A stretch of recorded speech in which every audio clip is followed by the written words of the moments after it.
Good morning and welcome to the news. I appreciate that you're listening to some absolute bangers, but there is some breaking headlines that we need to go over today. Good morning, my name is Mikey and welcome to the morning news. First of all, 3D Artist is shut down once again. That is the main headline of this morning to start with. Followed by dumb streamers. I love them. Don't you just love dumb streamers? We've got to talk about some dumb streamers today. We've also got to talk about how you can now get a degree in Warhammer, allegedly. You can now get a degree in Warhammer. No one knew why you can get a degree in Warhammer, but supposedly you can.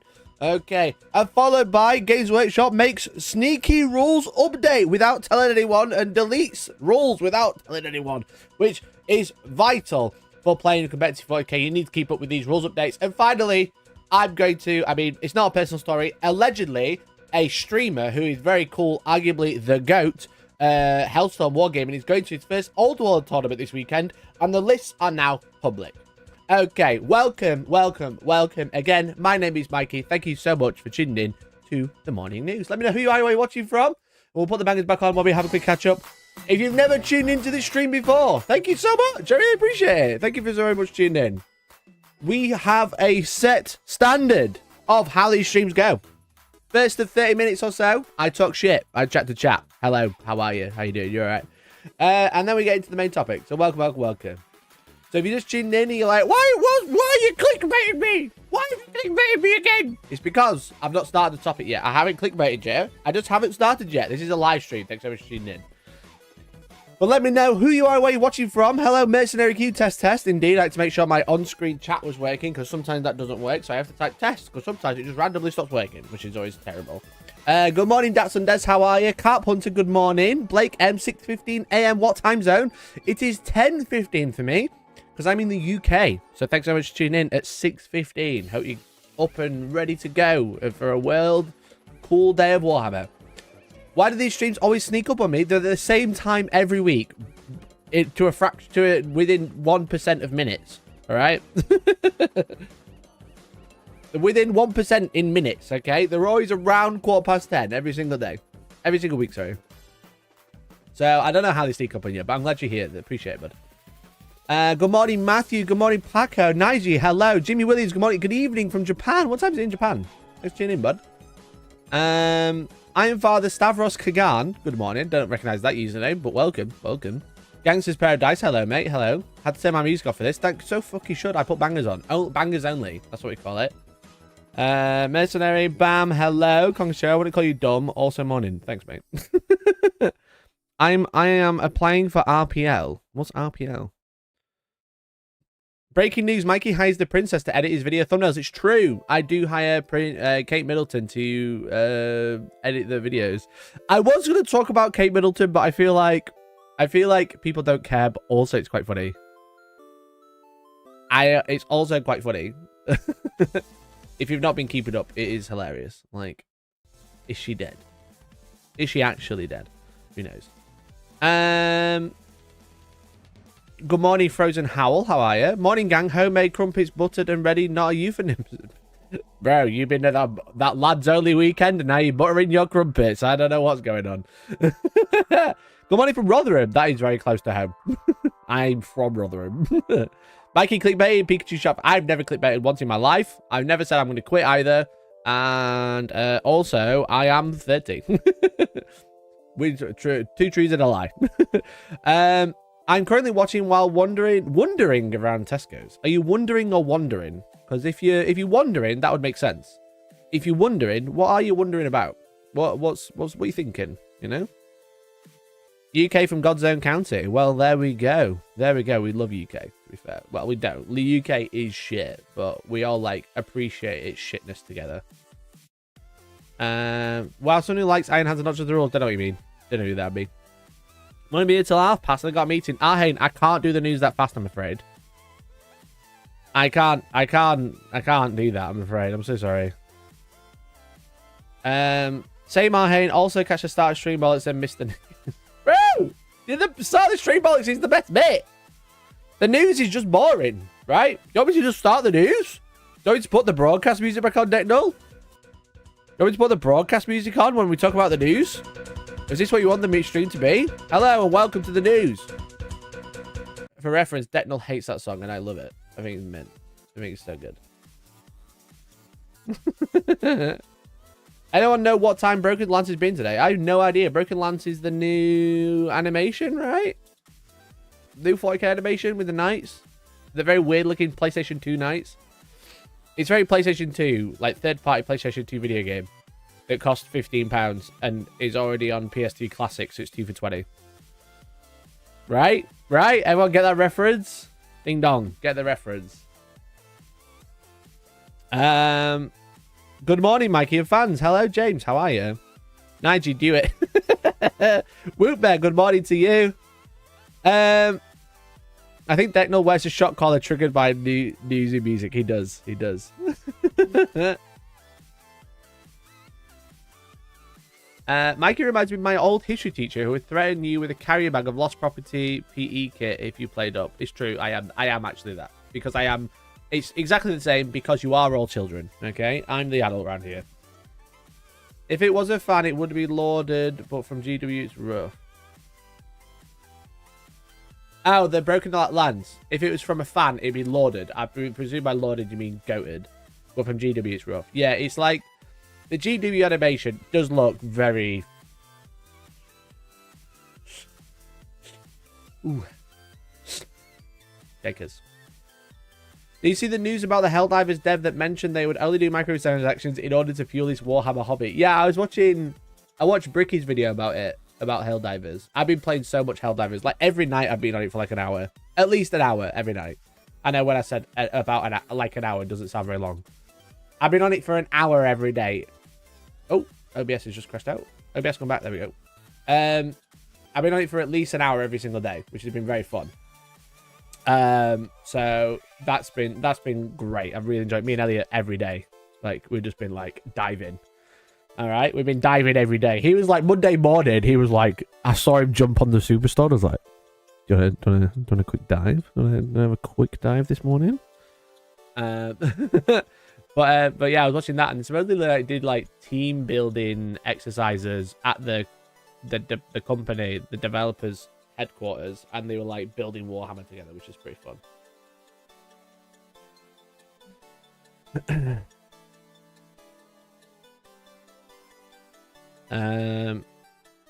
I was at it for my lunch hour yesterday, then dropped out as you started.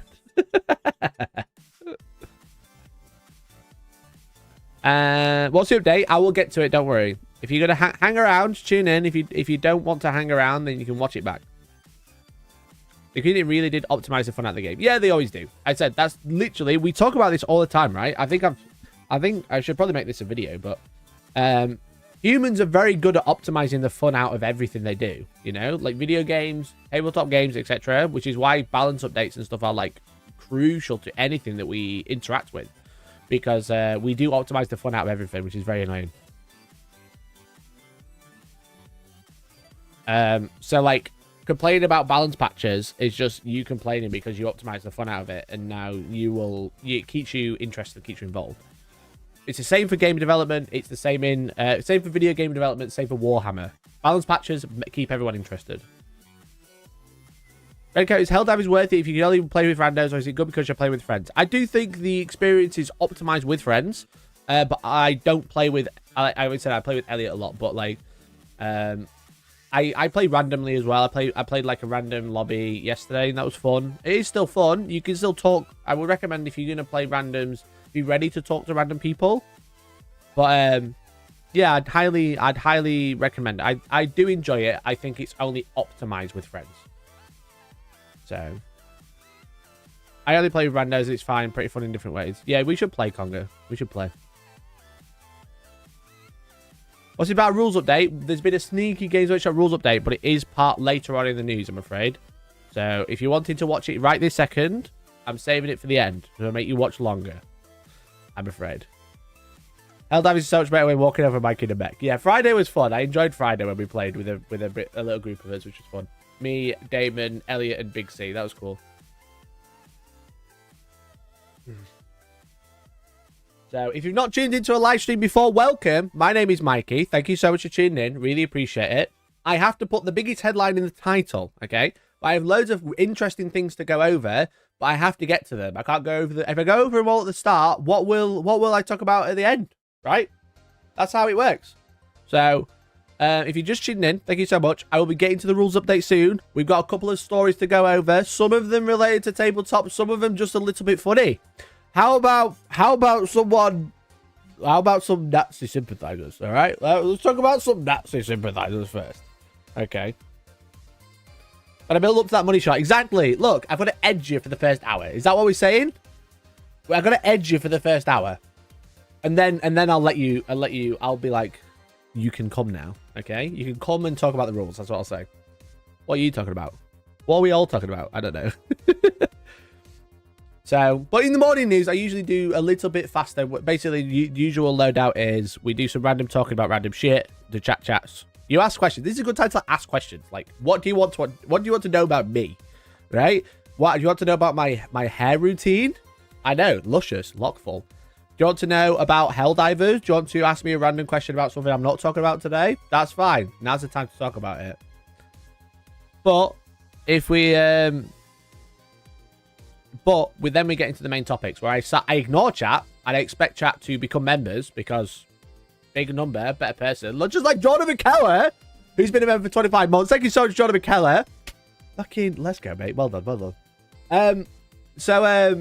Yeah, so I talk the talk and walk the walk and tell you all the things. I talk at you, not to you, at you. And I expect you to become green names in response, okay?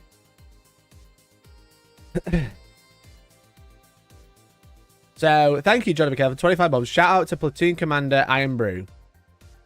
Platoon Commander Iron Brew. I feel like that's a reference. I can't remember what that is, though. Platoon Commander Iron Brew. I feel like I've got like a vague memory of that. Am I missing something?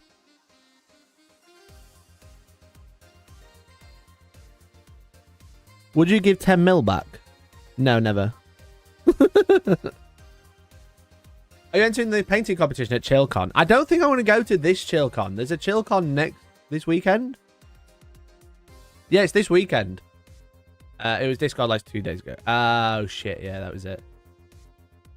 Man, look, a lot happens in the Discord, okay? A lot happens in the Discord. Go with it, Michael, you bozo. Thanks for the 8 months, They'll appreciate you. And Damon, thanks for the 1 month as well. Break time now. Seen a bit. Have fun scaffolding, Damon. Have fun putting up pretend ladders and putting them back down again. What was I saying?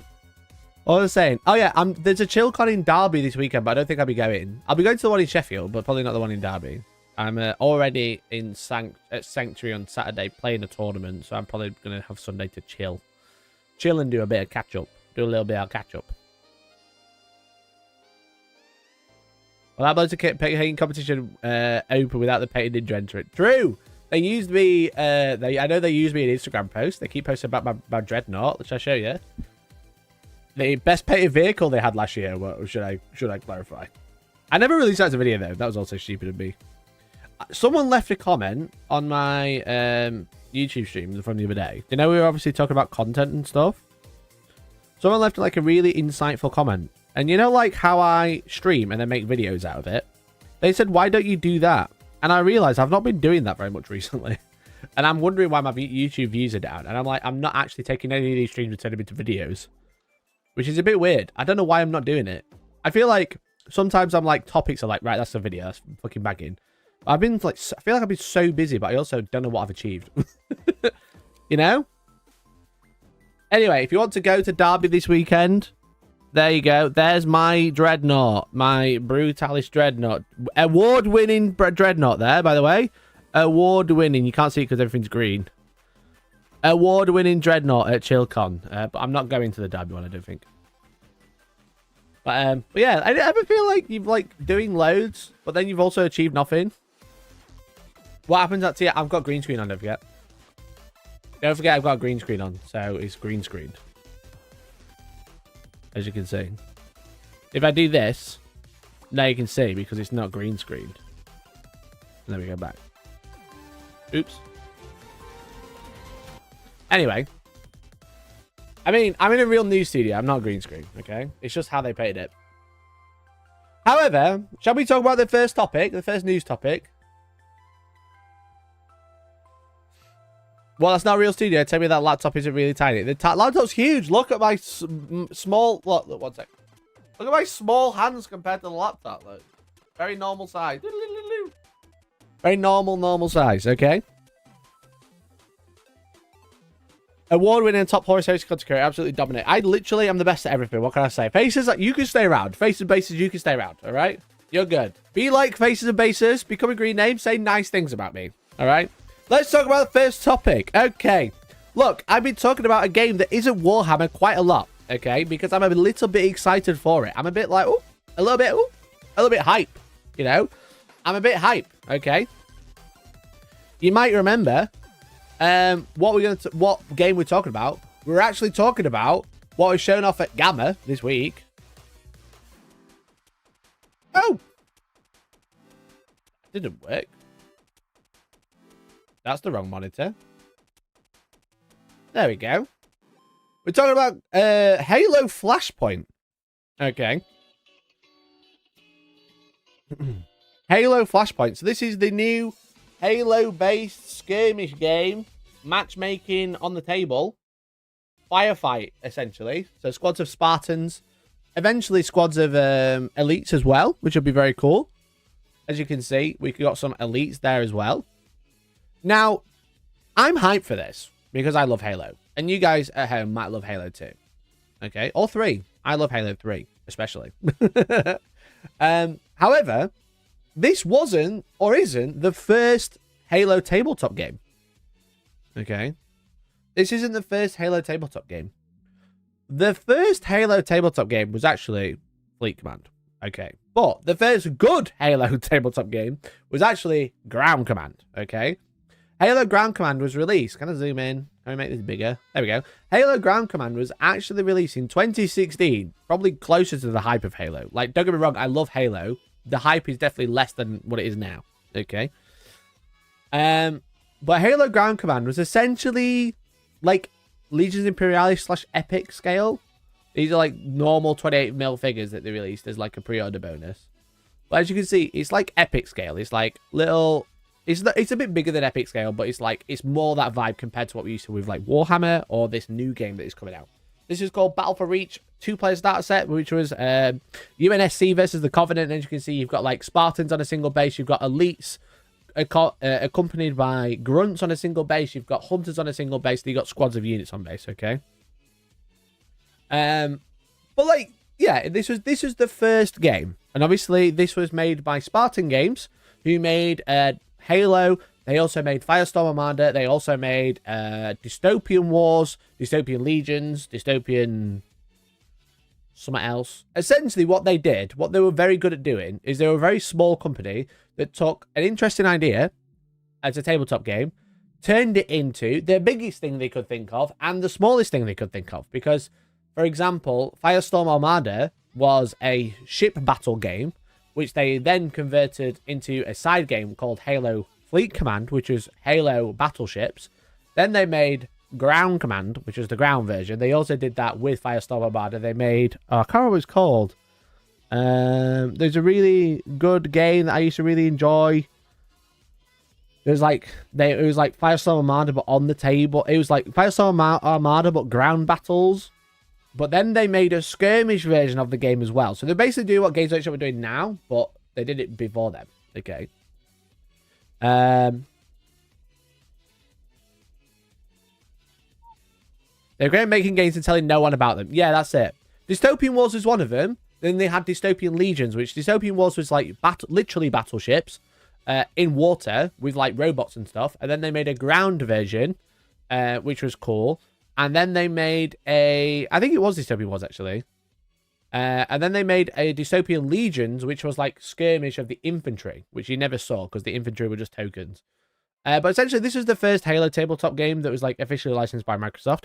And obviously, Spartan Games died. Dystopian Wars was bought by who was it bought by again? This one was say Wayland. Yeah, Wayland Games bought the IP for Dystopian Wars, so that is still a thing. It's been relaunched as a new game. But Halo IP didn't get picked up because obviously Microsoft, okay? And obviously that now, this game died, but it has been kept alive by the community, okay?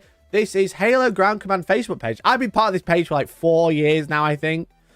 But this community has been kept alive purely by 3D printing. Okay. So people are still playing this game, and they're still producing models for it, but they're all 3D printed. Like they're still playing this. When's this from? 2022. All right, this is an old. I think I'm in top posts or like. Oh yeah, it's kind of. This isn't most recent. It's just top posts. Okay. 2 days ago. All right, there you go. It's not dead. 2 days ago, people are still making miniatures and printing and playing this game, even though it died in 2016. Look, here's a great example. Like, you got some Spartans, you got some brute, like heavy brutes. I can't remember what brute, elite brutes. I guess that's what we would call them. I can't remember. But anyway, the community is alive and kicking. It's a small community, but the community is live and kicking. Like all of these are 3D printed. Like a lot of these units weren't even in the original game. The original game was The Fall of Reach, right? And these are all from, like, Halo Infinite. Okay. However, the problem is, the interesting thing is people really, really liked Ground Command, but they wanted something a little bit bigger, okay? They really, really liked it. They're obviously, it's still, people are still commenting on this, like, it's like 2 years ago. Anyway, this is still a really, relatively popular game, like 4,000 people, relatively active community. For a game that died like 8 years ago. Brute Chieftain, thanks, Jordan. Appreciate you. However, the problem is with Ground Command, it's very small, and people wanted to play something a little bit larger, like a skirmish game. And they had the models for them because they were being modeled for Ground Command. So what they did was scaled them up and made a game called Project Valhalla. Obviously, Valhalla, the multiplayer map. Project Valhalla is essentially a 28mm version of Ground Command. It takes some of the mechanics, and it's like a custom game. It's like a custom tabletop game using Ground Command mechanics. Again, I've been part of this group for years, okay, because I fucking love Halo. But essentially what they're doing is taking the 3D printed Ground Command, either scaling them up for the skirmish games, like this one, for example, great looking miniature, or scaling them down to play Epic, which is quite interesting. I think that's quite fun. I think that's really cool. And like, again, like this is a made up game. This isn't a real game. This isn't a game that is like a thing. It's like, yeah, they're all 3D prints because they're just doing it, you know? They're just living the dream. They're just like, you know what? I want to play a tabletop Halo game and no one makes one. So we got Halo game at home, okay? And the Halo game at home ain't that bad. I've never played it.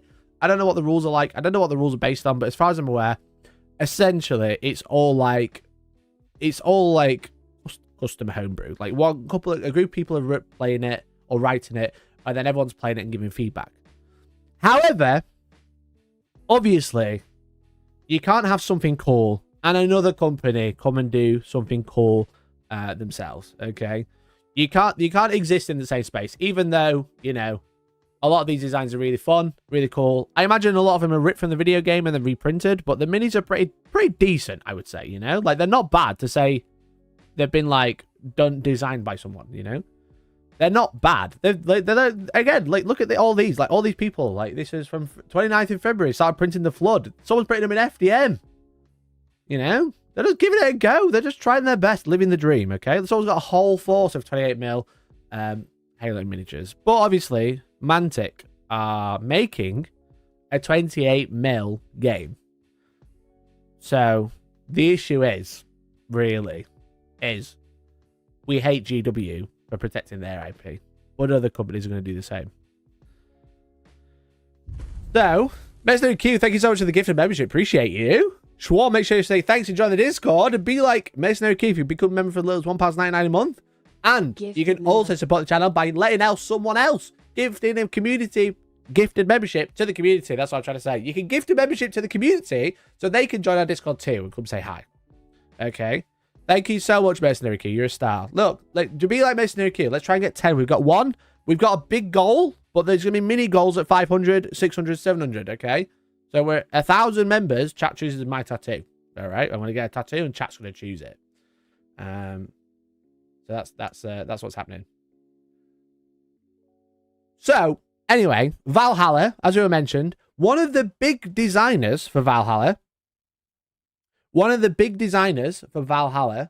is a guy called Emir Miniatures, all right? And they've been making consistent, high-quality STLs, okay? Look at this. ODST Drop Trooper. absolutely hype. We've got this, one of the Navy crewmen, for example. UNSC Light Gear Marines. All these are pretty hype. All original models as well. Obviously based on the characters from the video games, such as Captain Jacob Keyes. We've got the Long Range Jackals. These are so hype, okay? So good. You know, you look at these and you're like, holy shit. And there you go. This is one guy in his bedroom just fucking grinding Halo miniatures. And I followed him for a long time. He does his own stuff as well, but he's obviously more focused on Halo because that's going to look at Sergeant Johnson. It's Sergeant Johnson. So good. However, it looks so good. However, as I mentioned, look, if someone's going to come out and make a game that's got a big IP and there's some independents that are making it for free, that ain't going to fly. All right.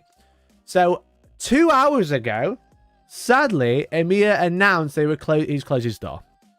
As you can see, how do you open this in a separate thing so I can actually read it? There we go. Hello, everyone. I have an announcement to make. One that is a bit difficult to say, but here we go. As some of you may know, I've decided to close my Gumroad page. The page still exists, but there's no model to see/download for the time being. What it means? This means that some models I made are no longer available to purchase. They will remain stored away until I've solved my problems. But not all the models have been stored away. For all the Halo miniatures have been moved to Halo 3D Printing Community Drive, which is available through Halo Ground Command and Valhalla Halo Skirmish Wargaming. Be sure to read the terms of use. All my future works regarding Halo will be uploaded directly there. That said, if you purchase any of my 3D files, this does not mean they can be printed and sold for profit because they are not available on the market. Now, I think this is probably because somebody might have got a little nudge from another company saying, hey bro, we're making a new tabletop game. You can't be selling the figures for it. You can't be selling the figures. However, with what it feels like, or from my understanding, is it is a lot easier to not get copyright, not get cease and desisted if you are releasing models for free. And obviously, Emir Miniatures was charging a low price, as far as I'm aware, but like they were charging to make these Halo miniatures. And now suddenly they're all free and they're off the Gumroad store. So I feel like there might have been a little bit of a nuke dropped, and dropped all in a free 3D printing community drive, which is just a Google Drive, quite literally. And all the STLs are available there, but now they are no longer taking currency for them. So there's probably some legal safety net that they are playing with there, I think.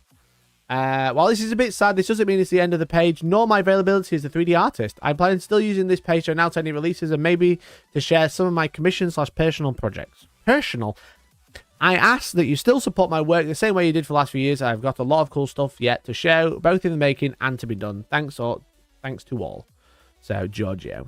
So essentially, this designer has nuked their Gumroad page. Obviously, like an STL selling page. That's essentially what it is. See if we can get a link to it. I don't have a link there. We don't have a link there. But he's nuked the page, and I imagine it's for legal reasons, you know? I imagine it's to try and save themselves from any problems they may have in the future. You know, we've seen it with, like, Cults 3D and Games Workshop. That's, like, a really big thing with copyright, where Games Workshop sent a huge cease and desist to Cults 3D for loads of copyrighted material. And then Cults 3D said, all right, all the paid ones, yeah, but all the free ones, no, because it's fan art. So I imagine Emir is probably taking that road of going, well, you can't sue me because it's all fan art, so I'm not doing anything wrong, which is fine, which is cool. I like that. But I thought that was quite interesting. Like, again, like, this had literally happened a few hours ago. I wasn't planning on talking about it, but it just kind of caught me off guard. It's a creator I've been following for a while because I really like what they do. And, yeah, they're making everything free, which is great, but it also means there's probably something else happening, you know? There's probably something else happening. But there's, like, again, this is not the first creator we've seen get, like, shut down. We saw E-Man get shut down recently because he was giving out free models on Cults 3D, which were Total War 3 rips. They were taken from Total War 3 and turned into 3D models for 3D printing. And then he was charging for pre-supported versions on his Patreon. And his Patreon got shut down, like, 3 weeks ago. I think it was, like, a month ago. So this isn't the first creator that's got shut down because of this, but I feel like the reasons are probably similar, like charging for alternate IP. You know, charging for models of someone else's IP is a bit of a sketchy ground. He's obviously been doing it for a while, but now Mantic are on the scene making miniatures. I imagine Microsoft / Mantic are probably getting a little bit more protective over the miniature side of that IP, which is sad but interesting. You know, I thought it was interesting. So shout out to Amiya Miniatures. Hopefully they get things in check and get all sorted. If you like the Halo miniatures, then I go and recommend downloading them while you can, because they might not be around forever. So, well, I thought that was interesting. Again, with a new Halo game, you know, with one thing that comes up, another one gets knocked down. You know, so. Wasn't that the same thing with GW? You can make fan animations, you just can't get Patreon money and stuff making them. Yeah, like that. Again, that's what happened on Cults 3D. Cults 3D kind of said, yeah, we'll take down all the paid ones. We'll issue a notice saying if you're charging for a GW-like model that you've notified us of, then we'll tell them to take it down. But if it's free, it's fan art, so no, we're not going to take it down. And they're like one of the biggest kickbacks that Games Workshop have had. Otherwise, people have just rolled over and said, well, we don't want to deal with that. But Cults 3D said, no, this is fan art. You aren't going to take us down, which is cool. You know, I think that's really nice. So considering we saw a flash of stormtroopers, he might have also been eaten by the mouse. Maybe. He may be. You know, if he's making stormtroopers, maybe Disney / Time Mass Games on his back. But it's like Halo's just been announced and now he's taking his Gumroad store down. So I feel like they might be connected, but we'll see. We'll see. But I'll be keeping an eye. If there's any update from him, I'll try and bring it to light. But I thought that was an interesting one. And yeah, support your creators. If you're a 3D printer, go bro.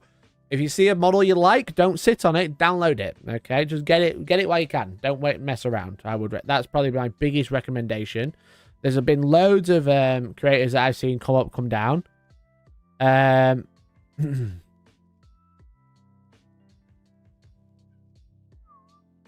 there's been loads that have come up and come down. So just get them while you can. Don't sit on it, especially if they're free. But if they're free as well, get them straight away.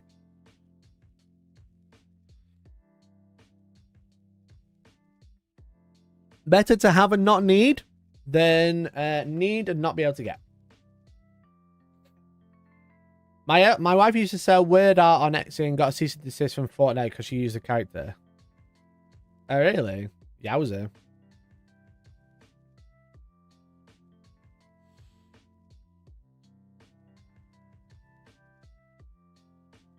One second, I just got a text to send. Sorry, boys.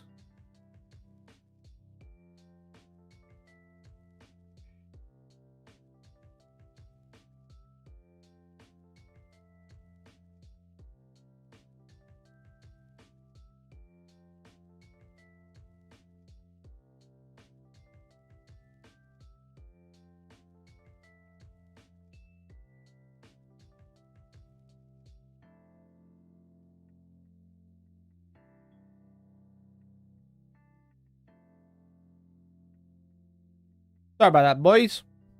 I hate texting while I'm live. I had an important one to reply to. I have so many more Cults models downloaded just in case they disappear and I might want them later. Yeah, just like get hold of them. Just get hold of them. Don't dwell on it. There's like no reason to. I'm still looking for a gargantuan squid off. Nothing to do with the recent tournament success. Is a gargantuan squid off been interesting? Hey Joel, how you doing, bud? We forgive you. Thanks, bro. Appreciate you, Jesus. Without you, I don't know what to do. All right. So that's the main story from Halo. We got a couple of other stories to go through, so let's not dwell. Let's not dwell. People tell me I spend too much time yapping. All right, but with Halo, you feel a little bit nostalgic. You know, you think of the good times in the past, and you just remember all the good memories that you had with your friends, just playing games, having a great time. You know,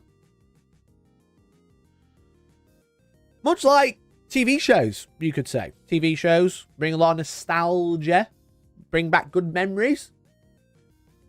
One of my favorite TV shows growing up was the Power Rangers, exclusively the Mighty Morphin Power Rangers. And funnily enough, the Mighty Morphin Power Rangers came up on my Twitter timeline yesterday, which is, well, last night, which is very interesting. All right. Specifically, the OG Red Power Ranger, Austin St. John. All right. The guy who played Tommy. Not Tommy. Shit, what's his name? He played the Red Ranger. Tommy was a White Ranger. I can't remember his name now. Anyway. The OG Red Ranger came up on my timeline yesterday because he's dropping Jason. Thank God. Jason, thank you very much. The guy who played Jason, the Red Power Ranger, Austin St. John, is bringing out a new clothing line, which is pretty hype. That sounds fun, right? Did Tommy kill his wife with a katana? No, that was the guy who played Rocky. He killed his wife with a katana. Tommy, the White Ranger, the Green Ranger, and also the Black Ranger in Power Rangers Dino Thunder. Not that I'm a big fan of Power Rangers or anything. He went into UFC. He got fucking mad tattoos and started beating the shit out of people. He passed away last year, I think. I think he died quite early. I think he was like 47, 48 or something. He died very, it was like a freak thing. It was like an accident, but it was like an illness. I can't remember what it was, but, was it self-end? Well, there you go. Got early with a mental illness, clearly. So, rest in peace to him. Jason, what's his name? Jason, I can't remember his name now. JDF. The guy who played Tommy.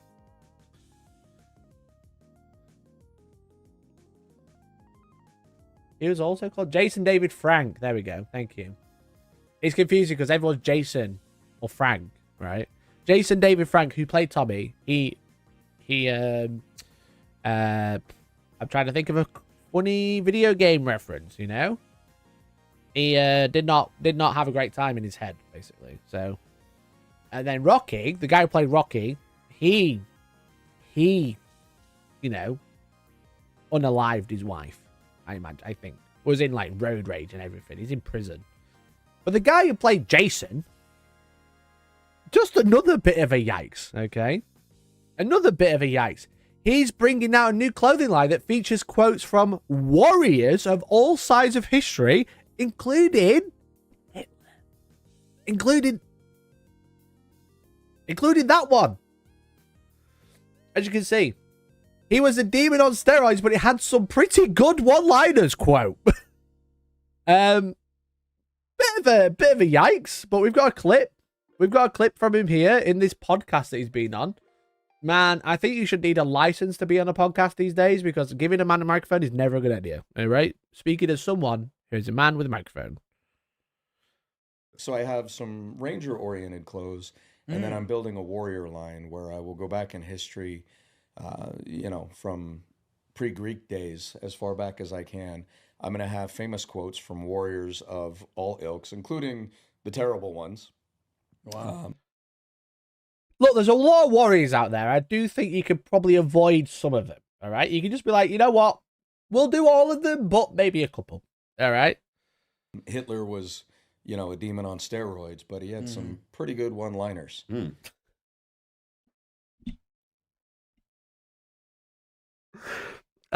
is a bit like, well, his art was quite good, wasn't it? And that car that he designed was decent. Everyone just nods. Yeah, like, yeah, I agree. You know what? Did come out with some bangers. All right, did come out with some real bangers. Raziel,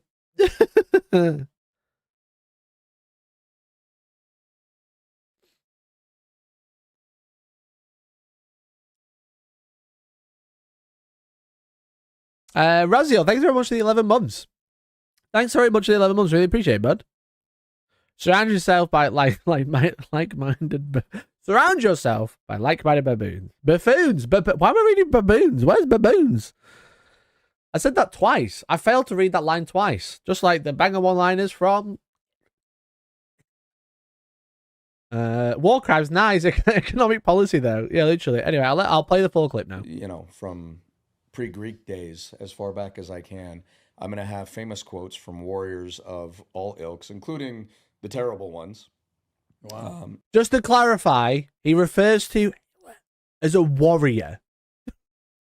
Hitler was, a demon on steroids, but he had some pretty good one-liners. I'll be darned. So everybody from the great ones to the infamous and terrible ones, and I'm going to have quotes in their languages put up in Japanese, English, Russian, Greek, whatever it was, and then in English, and I'm going to have... Wow. It's just beautiful. I'm going to have all this random shit from fucking one of the worst humans to ever exist. In their languages put up in Japanese, English, Russian, Greek, whatever it was, and then in Wow. English, and I'm going to have some kanji kana done and some various other artwork. But the point... In fairness, he was a trench runner in World War One, which was super dangerous. You sound just like him. Like, he was a demon on steroids, but he was in a trench that one time. Like, no. Is to look to our past, to leaders, both good and terrible, and take from them what you can. I mean, Bruce Lee's going to be in there. Chuck Norris, who's one of my guys that I looked up to. Yeah. So I'm He's building. a nice guy too. He's incredible. Bruce Lee and Chuck Norris, I can kind of get behind. But, like, going out and selling people T-shirts with, like... I don't want to, like, jokingly say anything. So I was, like, coming out, saying random shit, like, anti-Semitism lines. Like, I know that's, like, a big thing at the minute. But still, just be like, wow, I love showers. That's what it'll say on the T-shirt. Quote, just to say, we're just referencing a T-shirt in case this ever gets taken out of context, Like... haha, just big shit. Let's just not do that. Let's just not put him on a T-shirt. Incredible. He's an incredible guy. One of the last real gentlemen out there. Yeah. Do not clip that. Those, unless you get the full just quote. Started releasing. There's a few on there, and you'll see it. It's in kanji, which for those of you who don't know what that is, it can be Chinese. It can be any Eastern Asian writing, and I'm sure I'm going to get corrected on this too, but I don't write. He doesn't even know what he's getting it translated into. He like kanji, which is East Asian writing. Man. Did you hear that? He doesn't even know what kanji is. It's incredible. I don't, but I'm not getting it on a fucking T-shirt, am I? I'm not making a T-shirt company around it. He's an incredible guy. One of the last real gentlemen out there. Yeah. So those I just started releasing. There's a few on there, and you'll see it. It's in kanji, which for those of you who don't know what that is, it can be Chinese. It can be any Eastern Asian writing, and I'm sure I'm going to get corrected on this too, but I don't write in the stuff. I just pay people to do it better than I can. So there's going to be cool translations, and that's the warrior line I'm going to continue to build out. So there you go. So basically, guys, don't have any heroes because sometimes your Power Ranger heroes will make T-shirts with weird one-liners on. Has he got okay from these other warriors? How many cease and desist is he going to get? Yeah, he's just going to fucking get one of like Chuck Norris's on Bruce Lee's books and just take loads of quotes out of him, slap them on a T-shirt. How many quote from Hitler is abhorrent? Anyway, check out this quote from Genghis Khan. Maybe don't have Genghis Khan either. Maybe have like the good ones. The nice ones. The ones that fought for good things, not just the ones that just abhorrently murdered people for mostly no reason other than self-gain. Maybe we shouldn't idolize these types of people.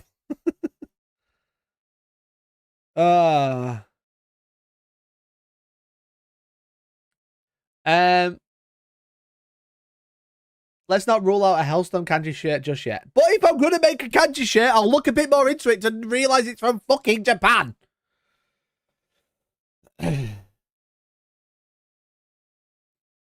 Get them gains, Genghis Khan, probably. Turns out quoting historical warlords isn't a good idea. No, I don't think it is a good idea. So anyway, yeah, if you ever looked up to Jason for Power Rangers, probably time to start looking down, okay? And again, And again, maybe we shouldn't just let any random person, even if they were famous 30, sorry, if they were famous 30 years ago, maybe you should let them go on a podcast to talk about their new Hitler idolizing t-shirt company. Which is, there you go. There you go. There's a thought. That was an interesting update from Power Rangers lore. Anyway. T-shirt idea. Are you Genghis Khan or Genghis Khans? At least you're able to see who those people with less than ideal views are. Yeah, but it's all being kanji. Maybe if he gets random people off Fiverr to translate it properly. That's some subject I'm working on. Welcome, Power Program, to the morning news where we cover everything around the internet. Everything around the internet, okay? Now I know why that red and white costume. Oh, fuck me. Oh, why is it? Why is it that, like, with time, I feel like people just get worse, you know? They just become more horrible. People just become more horrible every time. So I'm going to let you in on a little secret now. Okay, chat? I'm going to let you in on a little secret. I used to watch a YouTuber because they were very funny. I found them very, very funny. And they never showed like tendencies to be left leaning or right leaning, okay? But they kept it neutral. And I feel like, you know, that's fine, whatever. Not everything has to be political, not everything has to be politics shoved down your throats, etc. And you can just enjoy creators because you enjoy a creator, you know? I feel like if where am I going with this? Anyway, I didn't think anything of it. Like they were a funny creator. I used to watch every one of their videos, okay? But it feels like over time, people have just become more bitter and more weird, right? And more open to their bigotry thoughts, and just generally being knobheads, right? It's not been in Wargaming, no. Anyway, this creator that I used to really enjoy, who was really, really funny, right? He was actually hilarious. And I think probably is still hilarious, but just for the wrong reasons now. It just fell down like a pipeline, you know? Fell down the pipeline of like right-wing nastiness. You know, this isn't a fucking Warhammer YouTuber. If I said it was Warhammer YouTuber, I'd make a video on it. It's not Valrak, it's not Midwinter Minis, obviously. But anyway, they've been going on a bit of a tangent on Twitter, and I ain't watched their videos in a while, but I've been seeing thumbnails like pop up, and they're just like starting to like hate trans people, right? Which is cringe, right? These sorts are like making videos about like trans outrage, and I'm just like, ugh. And I've not watched them in a while. Anyway, they just tweeted the other day to like some artwork being tore up of an anti-Semite. Just like a big horrible bastard. And then he just tweeted something like death penalty for these R words, right? Just saying like just really bad shit on Twitter. And I tweeted at him, I just said, I'm disappointed that I enjoyed your content. And they actually replied and said, honestly, me too. But I was just like, this is someone that I used to like look up to that really inspired me. And they're just an arsehole now. They're just a horrible human being. And I think that's really sad. It just like, it just made me really, really sad. And that was a disappointing. It's very normal to hand out death penalties for artwork. Yeah, so like someone like, it was that one, I don't know who it was, but it was just like that, the most recent artwork, like destroying. The spray painted it and then they cut it open. You've probably seen it. But they were like, yeah, give them the death penalties, set an example for these R-word, you know? Using mental deficiencies as an insult, essentially. And I was just like, you're just such a scumbag now. And that's shit, because I used to like you. And it's so frustrating. It's so frustrating. Because, like, why do people just fall down a pipeline? Isn't that really sad? You know? Maybe I'm just saying the fucking stupid. Maybe I'm just sounding stupid now. Like, oh yeah, people fall down pipelines and turn into assholes. But it's just sad to watch, I think.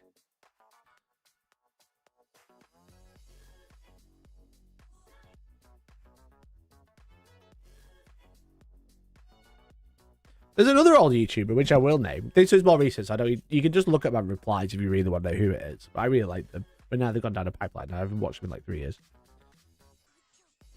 Hold on, maybe they're always there, just never confident to be open. Maybe it is that, yeah. Maybe you're right. It's just frustrating, I think. There's like another YouTuber. Does everyone remember Tobuscus? Toby Turner from fucking... He was the biggest YouTuber before PewDiePie, and then PewDiePie overtook him. You know? Like, PewDiePie overtook him. And then, like, he's on, like, down a real fucking rabbit hole. He's fucked up now, Tobuscus. He's, like... He's still going. He's still doing the same voices. He's still doing the daily vlogs in the same style. But now he talks about, like, fucking... what was that guy? Oh, what was that guy who fucking, like, shot up a load of people? And he was, like, saying he was innocent. This is how much I'm trying to detach myself from it. It's just fucking crazy. Then you get accused of a lot of underage stuff. Not underage stuff, no. Supposedly SA stuff, I think, as far as I remember. But then it came out it might not have been real, but his career was obviously ruined, and I think that's probably sent him down a weird pipeline. Which one? There's been like 30 plus school shootings this year. It was during the protest, during the Antifa protest. His name's gonna come to me. Someone's gonna say it. A very famous shooter. Anyway, he like Kyle Rittenhouse. There we go. Found it in my brain. He was Rittenhouse, not Rickenhouse. He was like glorifying him, like making videos with him, being like, "Oh my god, I'm such a big fan." It's like he still does the same type of vlogs with the dog voice and the baby voice, but he's talking about like how he hates trans people. It's very odd. It's very bizarre. He's literally off the deep end, gone, you know?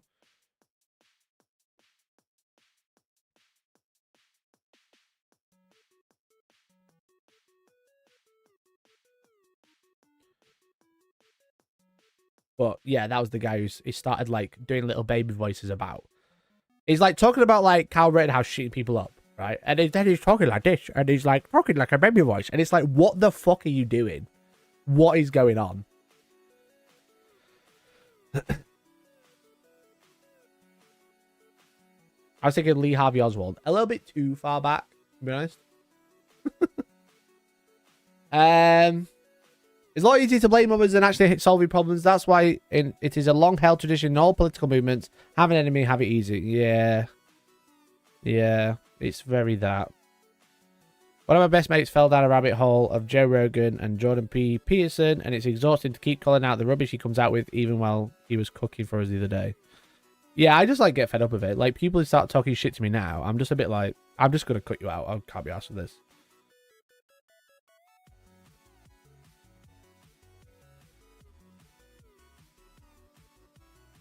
Term limits for YouTube is 15 years and you have to leave the platform, otherwise you eventually turn into lunatics. It is literally Batman, isn't it?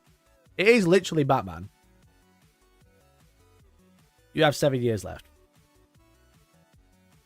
I've not been making content. I have been making content for so long. I'm so old. I don't know what I'll do after that. When I'm 37, if I'm still making content. If I'm 37 still making content, I'm not a fucking millionaire. I'm just going to top myself, all right? We've not even had 10 members today. What the fuck? I've been streaming for an hour and I've had 1. I've had loads of resubs though. Appreciate the resubs. Thanks, everyone. All these grey names? You can join the community for a little £1.99. What's that phrase? You're the guy who live long enough to become a villain? Yeah, that's Batman. Yet to have decent content. You're still watching though, Joel, aren't you? You're still there watching. But yes, that was a reference to Batman Organ. That is the Joker. We should all look up to the Joker, right?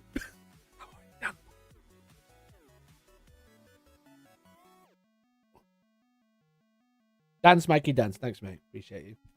Right, speaking of pipelines, right? One influential... These segues are all fucking fire this morning. Someone who has been influential in sending people off a horrible pipeline, the alpha male pipeline, right? has been someone you might have heard of, known as... Oh, was it the joke? It was Harvey Dent. Okay. Anyway, same thing. Still, same movie. Same movie. Thanks, David. Appreciate you. Someone who's been sending kids down an alpha male pipeline is Andrew Tate. All right. Now, you might have been keeping up with Andrew Tate. Last year, he got arrested because he was trying to mock Greta Thunberg on Twitter and revealed his location, which led to his arrest because he's like been like a human allegedly been a human trafficker and stuff like that. Okay. He's a big knobhead. He's a big knobhead. But he's big friends with Aiden Ross. Aiden Ross being the biggest streamer on Kick, right? He was the biggest streamer on Twitch for a while, and then he got banned off Twitch for promoting gambling to kids, and now he's on Kick because Kick it's kind of fucking the Wild West. It's the Wild West. Kyrie, thank you so much for joining the Boys Club. Welcome. Make sure you join our Discord if you haven't already. Appreciate you. Thank you so much. But he's best friends with Aiden Ross. Using Aiden Ross's big marketing, Andrew Tate gained a lot of popularity through Aiden Ross by promoting his Hustlers University, his pyramid scheme, which looks a lot like some other people's pyramid schemes. That's what I'm going to say. Using his Twitch channel and his Kick channel to promote that. However, Aiden Ross might be his worst enemy right now because, as you can see, Aiden Ross revealed that Andrew Tate will be escaping Romania because he announced it on stream. He had a phone call, as far as I'm aware, that Aiden Ross and Andrew were on the phone on stream, and Aiden Ross leaked his location, saying that he's going to be escaping Romania. Followed by Andrew Tate was arrested after Aiden Ross blabbed about his escape plans. So his best friends... His best friend, Aiden Ross of Kick, might have got Andrew Tate arrested. So he announced that he was escaping to his mate, and he leaked it on stream. And he's one of the biggest streamers on Twitch, so it's literally like putting it on the internet, just putting it on Twitter and tagging everybody. And then he got arrested. March 12th. When was the first tweet? The 4th. So like a week later. Couldn't have happened to a better person. Quite. I agree. Followed by this. Hey, Aiden, I'm escaping Romania. Don't tell anybody. Okay, boss. Hey, everyone. Andrew's planning on escaping Romania. Don't tell anyone. So that's been quite fun. That's good. So Aiden Ross has helped. Maybe this was the ultimate anime arc of Aiden Ross. To befriend Andrew Tate to get him arrested. You see, so Aiden Ross saying that Cobra Tate and Tate the Talisman leaving Romania and never coming back. Did he just leak the outcome of the lawsuit? Maybe take it with Aiden. There are hundreds of people that said this and snitched. Insanely rare Aiden Ross W. Aiden going to gulag for this one. Friendly fire will not be tolerated. So, yeah, good luck, Aiden Ross. Good luck, Aiden Ross, because you have successfully dobbed in your mate. Let's have a look at the quote tweets. I haven't seen these, so wish me the best of luck. Okay. We've seen that one. Scooby-Doo ass scenario. It rocks so hard that the worst people on earth are so consistently the dumbest people alive. I need more memes. Running. Off he goes right into prison.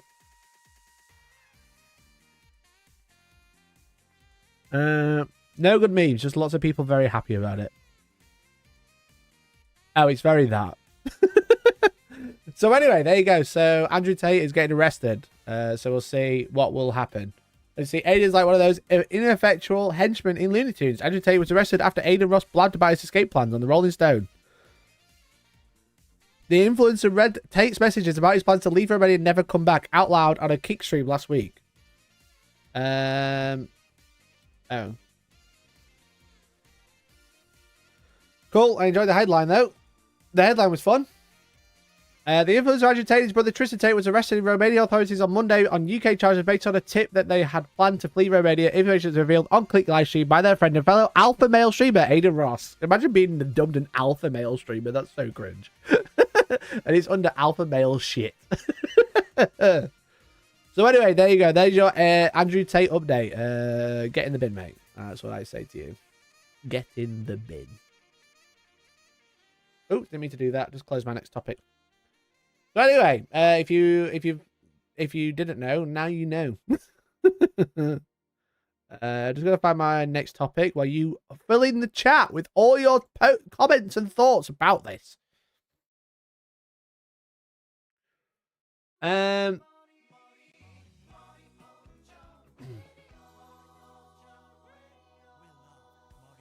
This is the worst Wojak I've ever seen. Holy shit, that's terrifying. That's Aiden. That's Andrew Tate Wojak. That's what it is.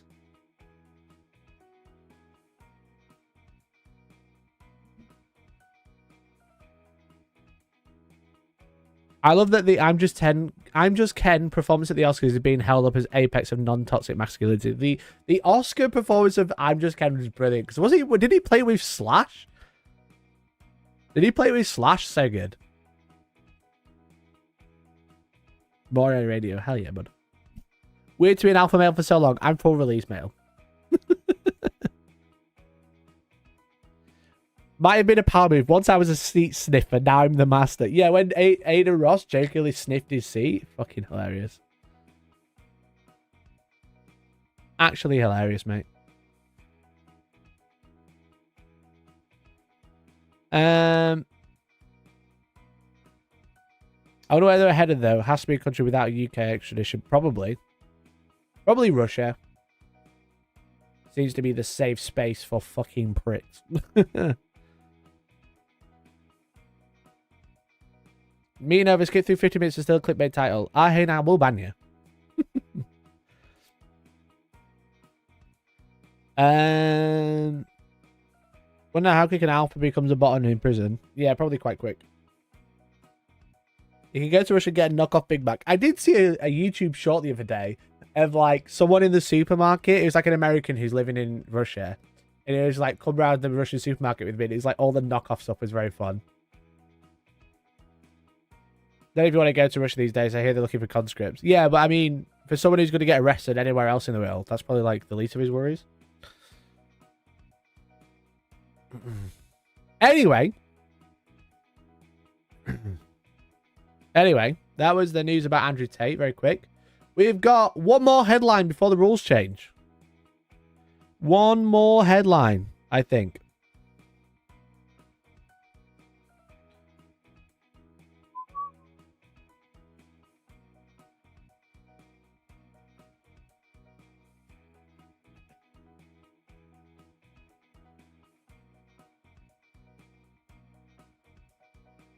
Oh yeah, I saw one of the shopping centre of all the brands that left Russia, and they're just operating there still. No, it was a supermarket. It's like the knockoff cola, and like the branding that like the packaging that had changed colour because they can't get like white dye and stuff like that.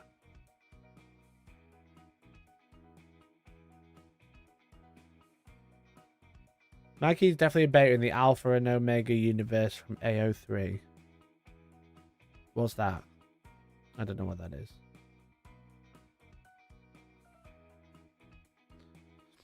Anyway, chat, look.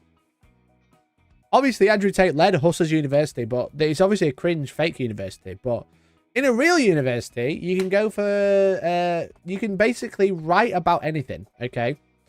You might want to write about something that you're really passionate about, so you can write a lot of like insightful thoughts about it, including Warhammer 40k.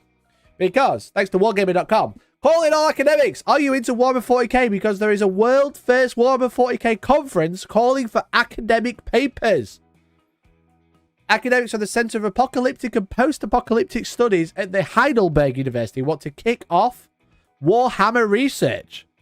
A group of academics at the Heidelberg University in Germany and Lancaster, UK are calling for papers for the first ever academic conference about Warhammer 40,000. According to the group, so far, Warhammer 40k has escaped scholarly attention, but Warhammer Conference aims to change this. The conference will take place in person and online on September 27, 28, 2024, with the in-person portion happening at the Heidelberg University. Academics from all disciplines are invited to submit papers about Warhammer 40k, whether they're an expert in philosophy, game studies, literature, politics, science and technologies, or theology, or something else.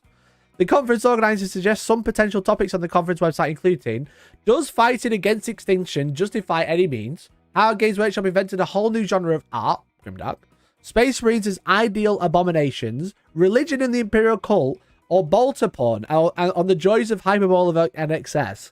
The closing date for the submission is 31st of July. So if you want to write an academic paper about Warhammer, you're in.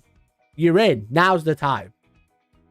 I'm excited for the consensus of the papers to be cringe. It's very cringe.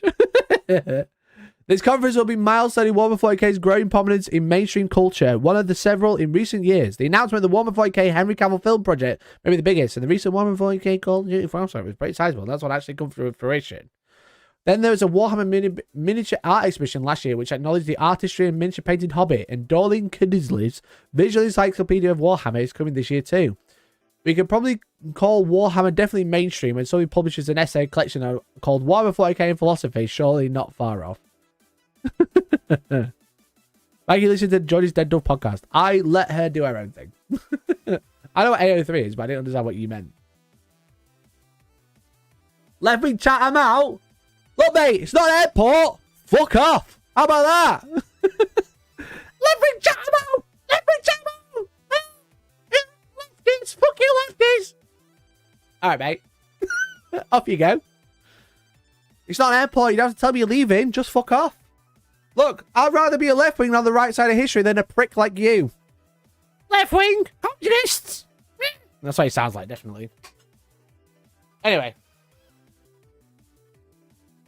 I want a psychologist to write that in the nature of cheating on stream. They will. Ball porn is not a term I'd ever hear. Ball porn's sick, mate. We love ball porn.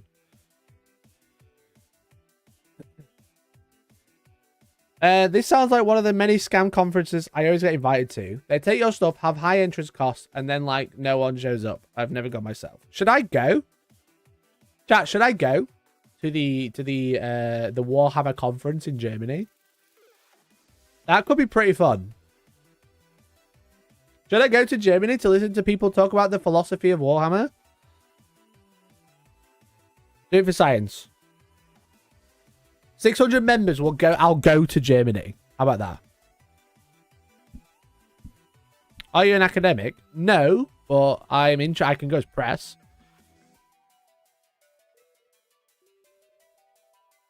I could go as press, but I need to pay for it. So we do need some. I need some gifted members. Okay. If you're an academic, Wargaming watching conference with interest, the papers that come out may be a little denser than Warhammer 40k books, but they're sure to approach the model making hobby, 40k game, and university and the GW's history as a business from angles we've never considered before. If you're an academic keen to get the burgeoning feel of Warhammer 40k stories, make sure you read our expert guides on what is Warhammer 40k and the ins and outs of Warhammer 40k factions. Just make sure you cite us correctly. Brilliant. Where in Germany? At the Heidelberg University. I don't even know what that is. Heidelberg.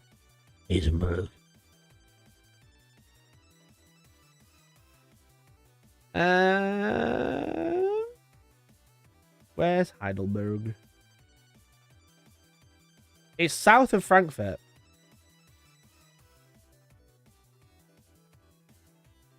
Yeah, it's like south of Frankfurt. There. As you can see.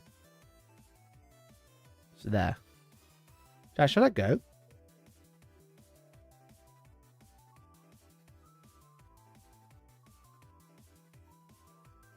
That's why Oppenheimer went. Oh, great.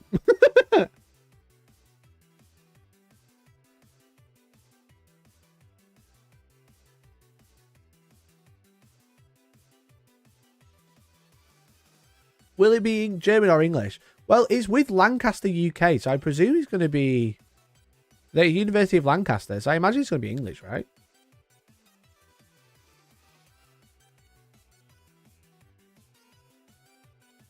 As an award-winning top creator, you'd be doing the world a disservice if you didn't. Chat, look, I want to go. I want to go, but it's very expensive. So I do need your help. Anyway, if you're not a member, become a member right now for as little as £1.99 a month. Really supports the channel, really cool. Join the boys club, ! Discord in chat. And you can gift a membership and let someone else join the community of worldwide known boys, which is welcome to everybody, including girls, okay? It's online also. Now, online's cringe. In person.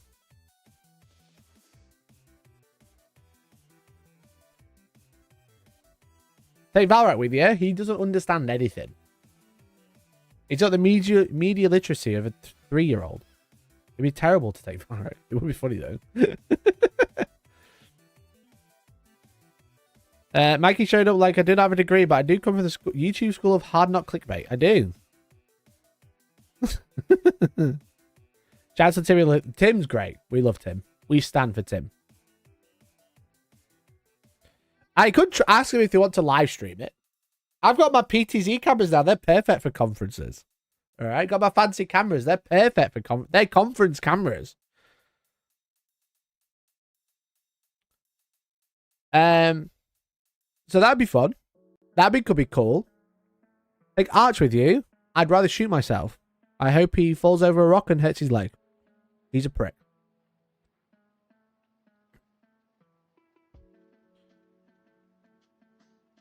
I just wish it would have been German. As I said, I don't think so because it's based with Lancaster as well. I'm sure we can find out though. Hey, Carl Bardin. Thanks so much for joining the Better Points Club. Make sure you Discord, make sure you join. Thanks so much. Really appreciate it. Member. Oh, there's a website. Commentate on a conference just like it's a game of 40k. Could you live stream it like Miniat did at the Horus Heresy event? Put up Instagram stories before it's out. Warhammer Conference 2024. Why is the grim darts of the far future so interesting? 40k decades old, multi-billion-dollar, multi-platform, post-apocalyptic science fiction franchise with fans around the globe. Yes, mostly escaped scholarly attention so far. Warhammer Conference aims to change this. Together we aim to put Warhammer 40k on the academic map and explore the many interesting implications of the 40k universe. We invite entries from all fields, including but not limited to philosophy, game study, literature, politics, science and technology, studies on theology. Tech theology on the veneration of apparatus. Just war, does fighting against extinction justify by any means? Super soldiers, space marines as ideal abominations. Religion and imperial cult. Demons and psychoanalysis. The warp as manifestation of the unconscious. Setting versus story. Narrative developments in a static setting. Multiple on the joys of hyperbole of excess. 40k is tragic comedy.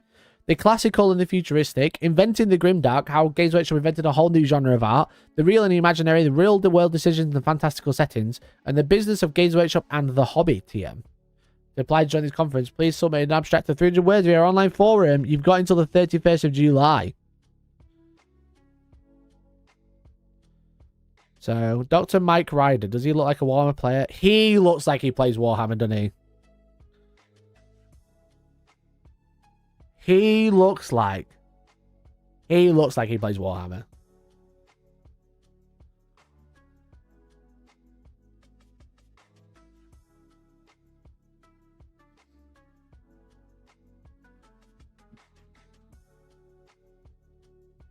Have you read the Diceman biography of the early days of GW? I haven't.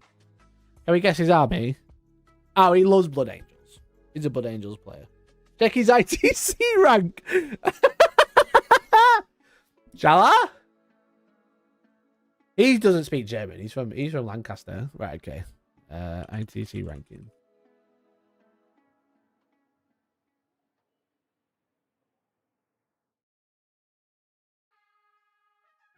Mike Ryder. Management's the ITC. That'd be so funny. It looks like he exclusively collects second edition orcs.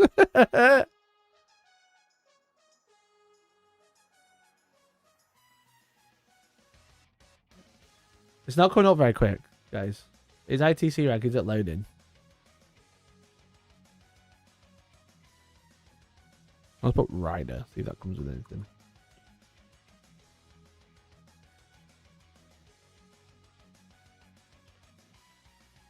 Careful, this isn't just another AI Willy Wonka event. Listen, guys, this is why I need to go.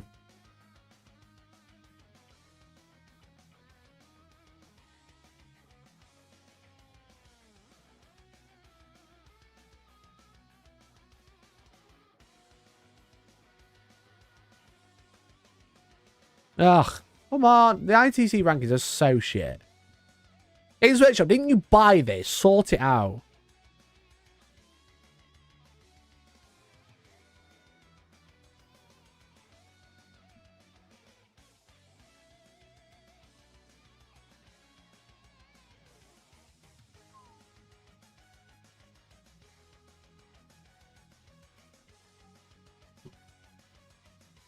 There's no Mike Ryder.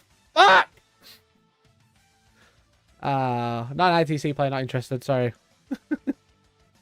Close the wrong tab again.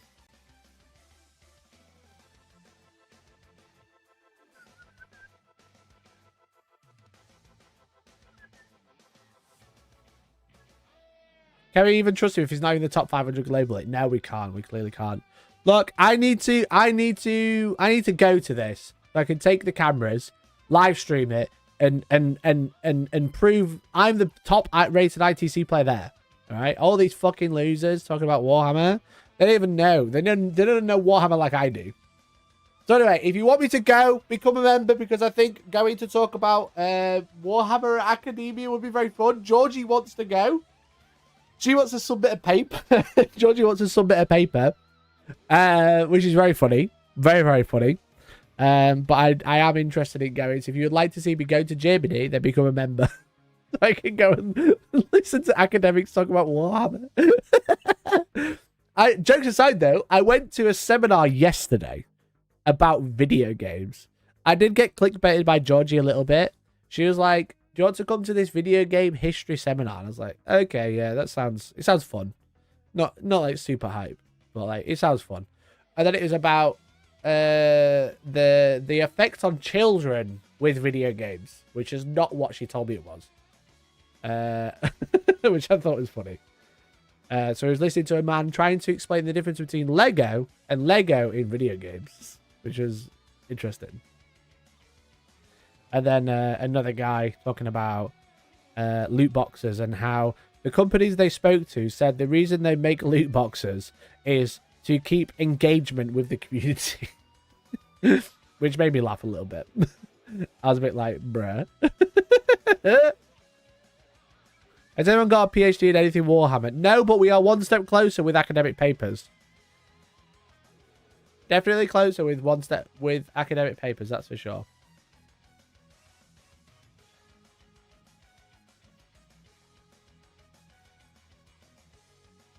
This conference doesn't pass a sniff test. What's its purpose? Its purpose is there isn't another one, so they want to do their own. I think that's about it. Engage with the community's wallets. Yeah, it's very that. I was just a bit like,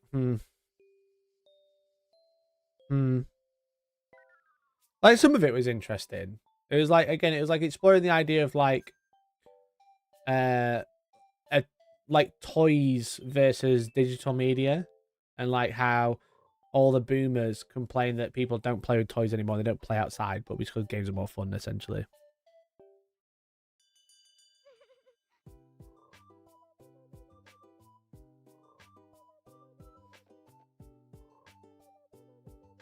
My PhD is in bioinformatics, if that counts. What's that? What's bioinformatics?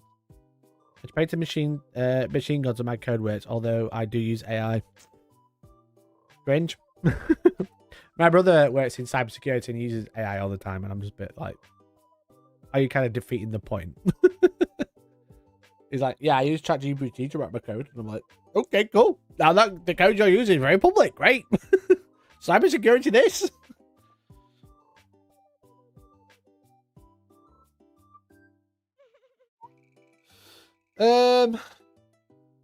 Your doctorate means nothing. Where's your ITC points? True.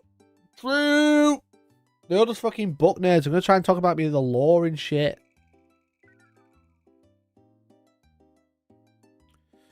Anyway, chat. Finally, I've stopped clickbaiting you. An hour and 20 minutes into the stream, I can tell you about the title. Games Workshop have made an interesting, weird rules update in 40k. 40k rules update happened the other day. Okay. 40k rules update happened the other day. Finally, I can't put every fucking topic in the title. I get 100 characters. I use get 100 characters. I can't write every topic. I can't write Andrew Tate arrested because of Ada Ross. Also, Jason from Power Rangers is a big Nazi, and also Halo is cool, but also they're shutting down creators. Also, there's a sneaky update from Games Workshop. And this is D8's gonna cry. So, Dark Angels have added up. I'm joking. No, there was an interesting change in the rules commentary. Obviously, the rules commentary is a huge document regarding like little like interactions that don't have like a proper answer with the core rules. So it's like the expanded version of explaining how rules work with each other. A lot of the times, though, there two rules are written one way, and the rules commentary tells you to play it another way, such as attach units with multiple characters and allocating attacks and precision. Now, there was a little line. It said that you should allocate all precision attacks that successfully wound before any saving throws, and now it is not. They have since removed it. As you can see, they've changed it. Attach units with multiple characters allocating attacks. Some units can have more than one leader attached to them, and so can contain more than one character model. Each time an attack with the precision ability successfully wounds such a unit, the attacking model's controlling player can choose to have that attack allocated to any visible character model in that unit, rather than following the normal attack sequence. And previously it said, in such cases, allocate all precision attacks successfully wound before any saving throws are made.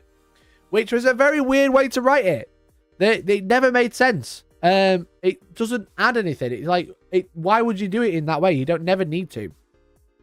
As pointed out by Ovnen on Warhammer Competitive, the final sentence has never made sense and was apparently removed in the actual PDF document some time ago, presumably along with the latest balance data slate, but the app version of the rule wasn't changed until very recently.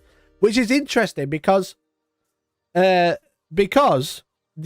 you found is the app said one thing and the document said another, but a lot of people didn't notice because they don't really use the cross out very often. When Games Workshop removes stuff from documents, they don't cross it out, which is very strange. But it's now been updated in both the app and the PDF. So just to clarify, this has been removed now. So now you don't allocate it before any saving throws. You allocate it as normal, which you just always would do. So to clarify for my Lizzie Brain, if you kill the character first, you could allocate the remaining wounds to the second character, whereas before you had to guess and allocate 3 wounds to the first and remaining to the second if you knew you'd kill one. Which is obviously because you have to allocate it first. You don't, because everything's done one at a time, but then it's like makes you fast roll. It just didn't really work. Now it's like the precision going to one pool, the other's going to another pool. They go through the characters, and when the character's dead, the precision get allocated to the normal unit as normal, as what you'd expect. Because otherwise, what happened is like if you took like 5 wounds and 3 of them were precision, you got a character on 1 wound left. You take all 3 on the character with precision, and he dies on the first one, but then the other 2 are kind of wasted, technically. Which is like a very weird, a shit way to do it, obviously. So it's like, essentially what you do is like, you take all the precision, and if there is more wounds there for the character to take, you would allocate them all to the character. So let's say, as I said, the character's got 1 wound, but you've just taken 10 wounds on the unit, but 6 of them are precision. All 6 get allocated to the character, which means they're all on the character. So if one fails, he dies, and then they're all wasted. Because of fast rolling, because they're allocated to the character, even though he's not there anymore. What you actually do is you do one at a time, funnily enough. You go, right, precision, all right, save on the character, save on the character, save on the character. Character's dead. Right, all the rest are on the rest of the unit now. So effectively, you precision, it actually rolls the damage over unlike a normal attack. No, it did the opposite. You sank all the damage into the character exclusively, even if there was too much there, I think. Essentially, this sentence was shit. That's shit, basically. The way you do it is, if there's 6 precision, what character's got 1 wound, you roll saves until he's dead, then the rest of them just go on the normal unit. But with that last sentence, it kind of like started to throw in the air of like, oh, you allocate all the damage there. So it's like you're attacking 2 units. So all of these go on that one character and all the rest go on the unit. They never cross over. And vice versa, you know, like it's just weird. The rule mostly confirms that precision against units with multiple characters works how you probably expect. You're completely free to allocate each successful precision however you want. Each can be assigned to any visible character or to the Vanguard unit itself. I believe the intent of the old version was the same, which is arguably confirmed by the update, but as you described, the last sentence completely changed how it worked. It also went against how rolling attacks work in the game. Thankfully, that's no longer the case. Can you spell it out for me? I have a platoon command squad and Ursula Queen and a unit of bodyguard infantry. They have 2 leaders. A callous assassin with precision melee hits 2 targets. Ursula and the platoon commander in the command squad. Does he pick Ursula or does he pick a character and I choose which one is attacked? Let's say he picks Ursula to kill. He attacks her stats directly and uses her 5+ invuln. It kills her, then any wounds left over spill onto the platoon commander using his invuln. Or me as the defender gets to pick which character the assassin is using precision on. The assassin's player targets the unit with the assassin and then rolls the hit and wound as normal, stopping before the command squad rolls any saves. Then they pick a character, allocate a single wound to, and that specific character makes their save for that wound. The assassin player repeats for each wound one by one and selecting whichever character they want for each. Since they're resolving the wounds one at a time, if they kill a character, they just allocate the remaining wounds to the next one, and so on. Which is how it worked, but essentially before, it just didn't work. You'd allocate them all to one character before rolling any saves. So you go, well, I've got 10 precision shots. You've only got 1 wound, but I definitely want you to die, so I've got to allocate all 10 to that one guy. All right, he's died in the first one. All the other 9 are wasted. Essentially, that's essentially how it worked, or how they rolled it. So it's effective use precision action rolls over the damage. So essentially, yeah, it plays how you think it played. This sentence made it not play how you think it. Sorry, I realized you weren't looking. It plays exactly how you think it plays. You allocate damage precision to characters as 1 per dice roll, or one wound per. You allocate each wound 1 at a time to a character. Once that character is dead, you allocate it to the next one. Before, you had to go, right, I've got all of these precision attacks. How many are going to go on each character, essentially? You know? Or, how many are going to go on that one character before they get rolled over into the unit? Damage doesn't roll out. The wounds, yeah, not the damage. Attacks roll over. So, you've been playing it right. Don't worry, chat, I'm not gaslighting you. You have been played it right if you've gone, right, I've got precision, they're all allocated to that character, then when he's dead, we'll allocate it to either the next character or the unit. That's correct. This sentence at the end that they added made that not correct, but everyone ignored it because it was just stupid and wrong. So do not worry, you've been doing it right. That's what I'm trying to say. It's just the rules were written one way, we all played it the correct way, but the rules said we weren't. So the last sentence just ruined the entire rule. It just fucked it up. It just didn't make any sense. There was no reason for it. So it might sound confusing, but essentially you've probably been playing it right, but the rule was wrote wrong. Which is always typical Games Workshop. Typical fail shop. That's what I'm going to change Monday's show to wins and fails, because that's a typical Games Workshop fail. You know? Decknull, don't you send me money and insult me! 24. So does this mean precision stacks with all his dust? Shut up. Shut up, Decknull. Don't come in here sending me money to insult me. Alright, that's probably the best way you can insult me. No, it doesn't stack. Fuck off. But there you go. Now you know you've probably been playing Warhammer right, but Games Workshop were trying to make you play it wrong, and now they've realised that actually everyone else was playing it right, so now you can play it right too. Alright. So I thought that was funny. I thought it was very interesting, but it's like one of those really niche cases that doesn't come up very often, because there's not many characters that can have 2 characters in the same unit. It like doesn't happen super often. It's like even per army, there's probably only like 1 unit that can do it, or 1 type of character that lets you do it. But if it does come up, you've probably been playing it right. How does change affect ambles? Piss off. Piss off. After all the bullets rulings the World Championships and Warhammer team came up with, I know that GW have no idea how to play their game. Yeah, it's quite funny how it feels like sometimes the rules designers don't have a real grasp on the game that they made, you know? And then they do bad at tournaments and stuff. You know, I'm a bit like, they do bad at tournaments. It's like, what's going on? You know, you wrote this game, you should be decent at it. You should know everything about it. Any chance of an MS Paint demo?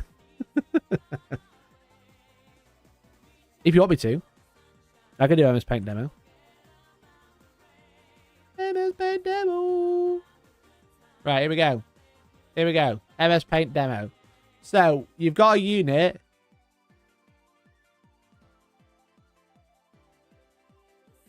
You've got a unit.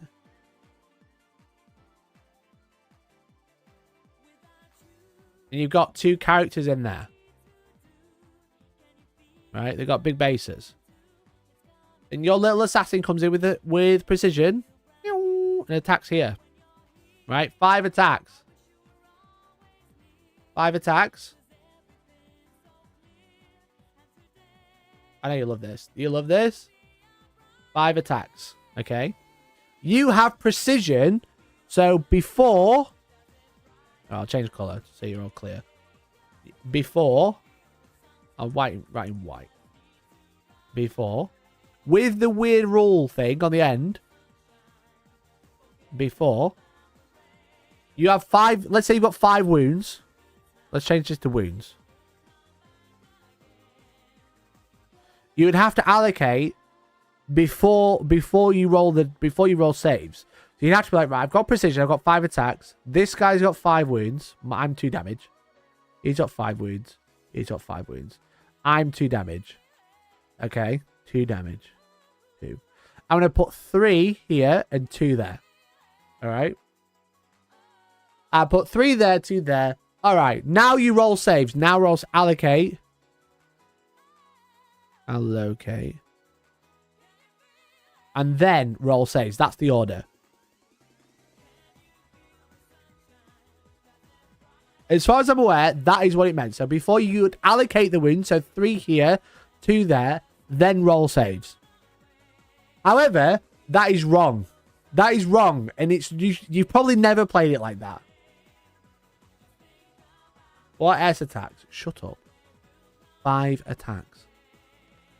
5. 5.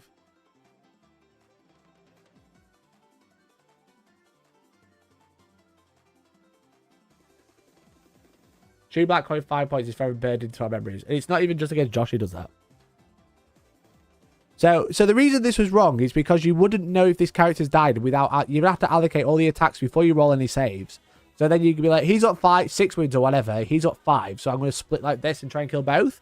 Obviously, if he makes saves all but one and he saves both or whatever, then obviously neither character's dead.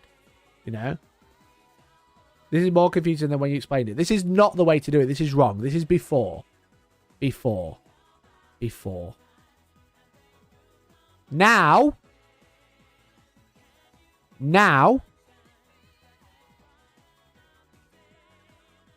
Right?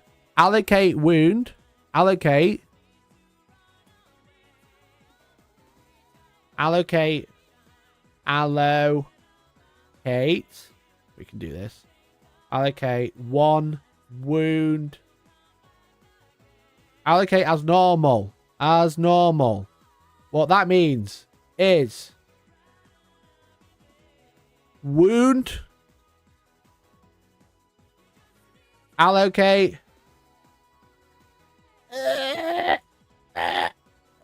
Save.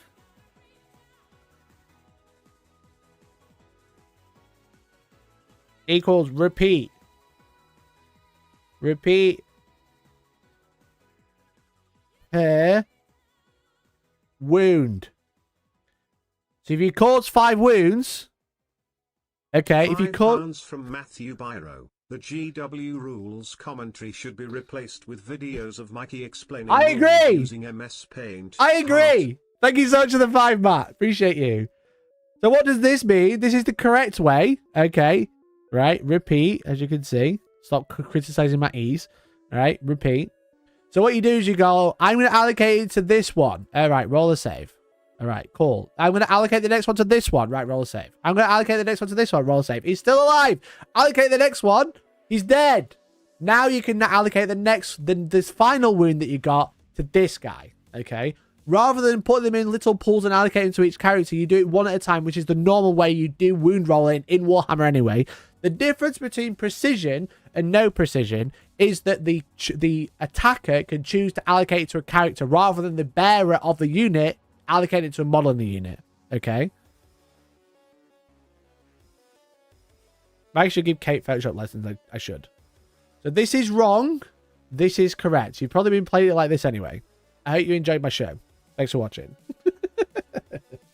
Did all that make sense, chat? Is anyone confused? I've lost 20 viewers since I started drawing on MS Paint, but you asked for it. And this is what you've got. Read it.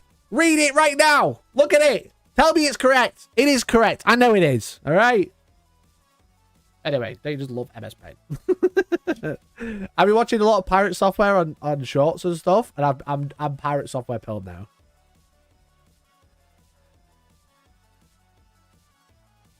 You had me, then lost me. Then you had me again, but now you lost me again. But it's very cute. It probably works like you think it does. So anyway, that was the big change that we've had this week. There's the big sneaky rules update because they removed it with no fanfare.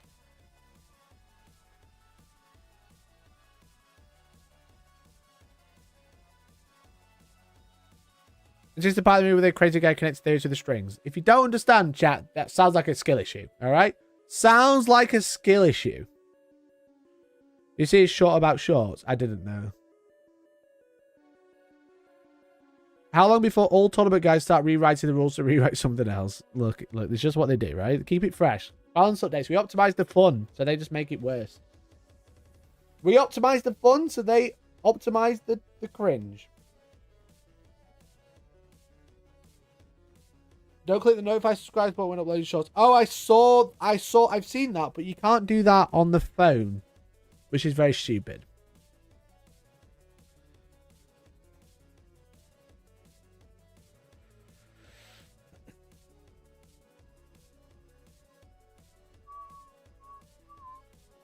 Yeah, you can't actually turn that option off on the phone, Declan. It's really shit. And the best way to upload a short is via phone. If you want like a sound and stuff like that, you need to be on the phone. You can't do it on a computer.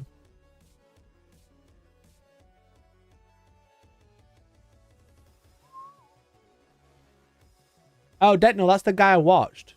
But it was about the supermarket. Yeah, so maybe I have to like upload it via my phone and then post it via my computer. Maybe that might work. Basically, slow roll attacks one at a time when using precision. Yeah, basically. Slow roll saves anyway. You have your little precision dice in a little pool, and then they get allocated to characters one at a time.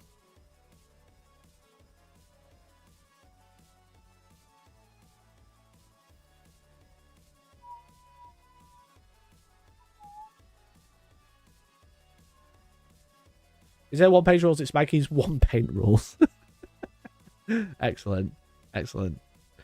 However, chat, that's like the bulk of the news today. So, down it comes. That's the bulk of the news I have for you. There's not a lot of... Thought there was something there that was not supposed to be there then. Had a slight panic attack. We're all good.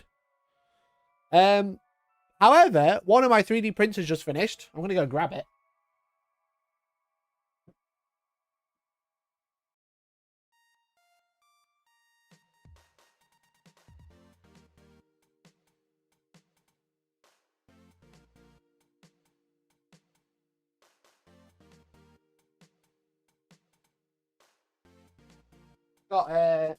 I've done a test for a 3D print that I might be adding to the store.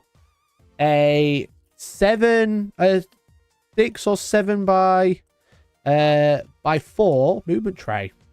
I'm playing an old world tournament this weekend, so I wanted my tomb guard to be in ranks of 6 rather than 5. And I think this should be the right size. Should be. So I might be adding some more movement trays to the web store soon. Because obviously everyone's doing 5x4 or whatever movement trays, because obviously 5 seems to be like the norm, ranks of 5 in old world. However, I think the meta is going to be 6. I think the meta is going to be 6.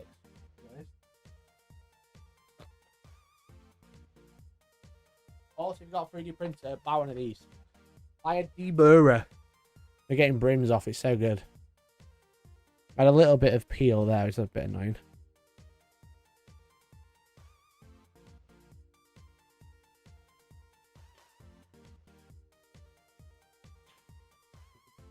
There we go. A new movement tray ready to go. I've got a practice game tonight, and I've printed my movement tray today. I've printed half my army today. So I'm excited to play. I'm actually playing an old world tournament this weekend. It's not 2,000 points. It's 1,750.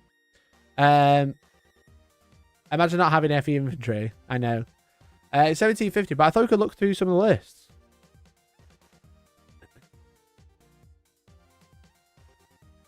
It's so much more fun to try and peel the plastic off and cut my fingers on the edges. Yeah, I tend to peel it off, but like you can also just get the last bit with like a deburrer, which is great.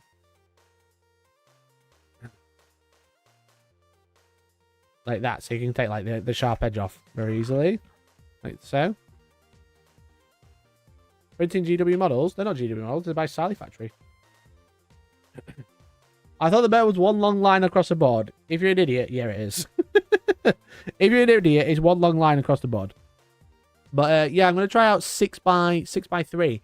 They've got a unit of 20 Tomb Guard with a Hierophant in there probably. So it's going to be rows of 6. I found unit width and movement so far. I like the look of 7 wide. 7 wide looks good. I think 6 or 7 is probably better than 5. The reason being, if you don't play Old World, or if you do play Old World, you might not realise. Every model in the front rank can fight, which is great. But it also means that if you've got ranks of 5 in a unit of 20, then you're only getting 5 attacks with the 5 guys at the front. And then you've got 15 ablative wounds. So what you can do is take that unit of 20 and turn it into rows of 6 or 7. Because you get more attacks and you still get a good rank bonus. Because obviously the more ranks you have against your opponent, the better. So you get more attacks and you get a higher rank bonus. The reason people like 7 is because if you've got a unit of 20 with a character, that's 3 rows of 7 with an ablative wound. So you get a 3 ranks and then 7 of an attacking. I do think if you're going to run only units of 20, I think you should probably look at ranks of 6, because then you get 3 ranks with 2 ablative wounds rather than just 1. And then you can put character in, so you get 4 ablative wounds and stuff. So that's like something to consider. But I think wider ranks, only ever so slightly wider, is probably better. Personally, because if you've got loads, you get a big rank bonus. But sometimes it's better to just be able to kill stuff. But yeah, one long line across the board doesn't work. It's funny, but it doesn't work. As soon as you've got terrain in the middle of the board, you can't move your army.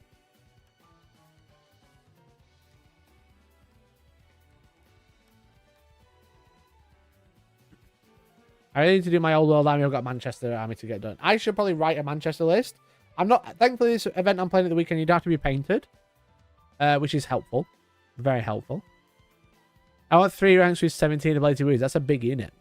That's a very big unit. That's a 17 rank unit, 17 wide unit.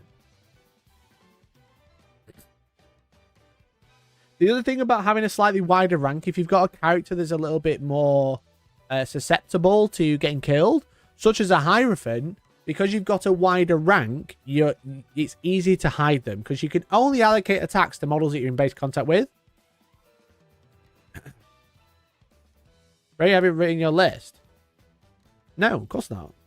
Registration's not until Sunday. So I'll write it on Sunday. I know what I'm running, I just haven't finalized it. But you can only fight what you're in combat with. So having a wider rank basically means you can charge in ways. If you've got a character on the end, like a soft character, like a Leech Priest, for example. If you've got a soft character, you can charge in ways where you close the door on a unit, but your character stays out of combat. So what that means is because you've got wider rank, you've got a little bit more play to protect your character. Because if they're on the end, out of the combat, they can't fight. You know? They can't fight. They can't get attacked. They can't get allocated to. They get 1 attack to fight back, but they can't get allocated to. So then you have the bulk of the unit here, and their character right at the end. So you can protect the characters by charging in interesting ways. That's the theory, the game theory anyway. Leak it. I spoke about my list last Monday. I was talking about like what list ideas I was having. That was last Monday. Here's me having written my list back in November. How do you adapt to the meta if you wrote it in November? The game's changed since then. How hard can it be to have 3 lancers, 3 predators, 3 propulsors, and cut a tech marine? Mikey can call it a day. Literally, mate. I don't need to finalize it, you know? Decide who's going where. AKA, how to hide a damsel. Yeah, literally. Literally that.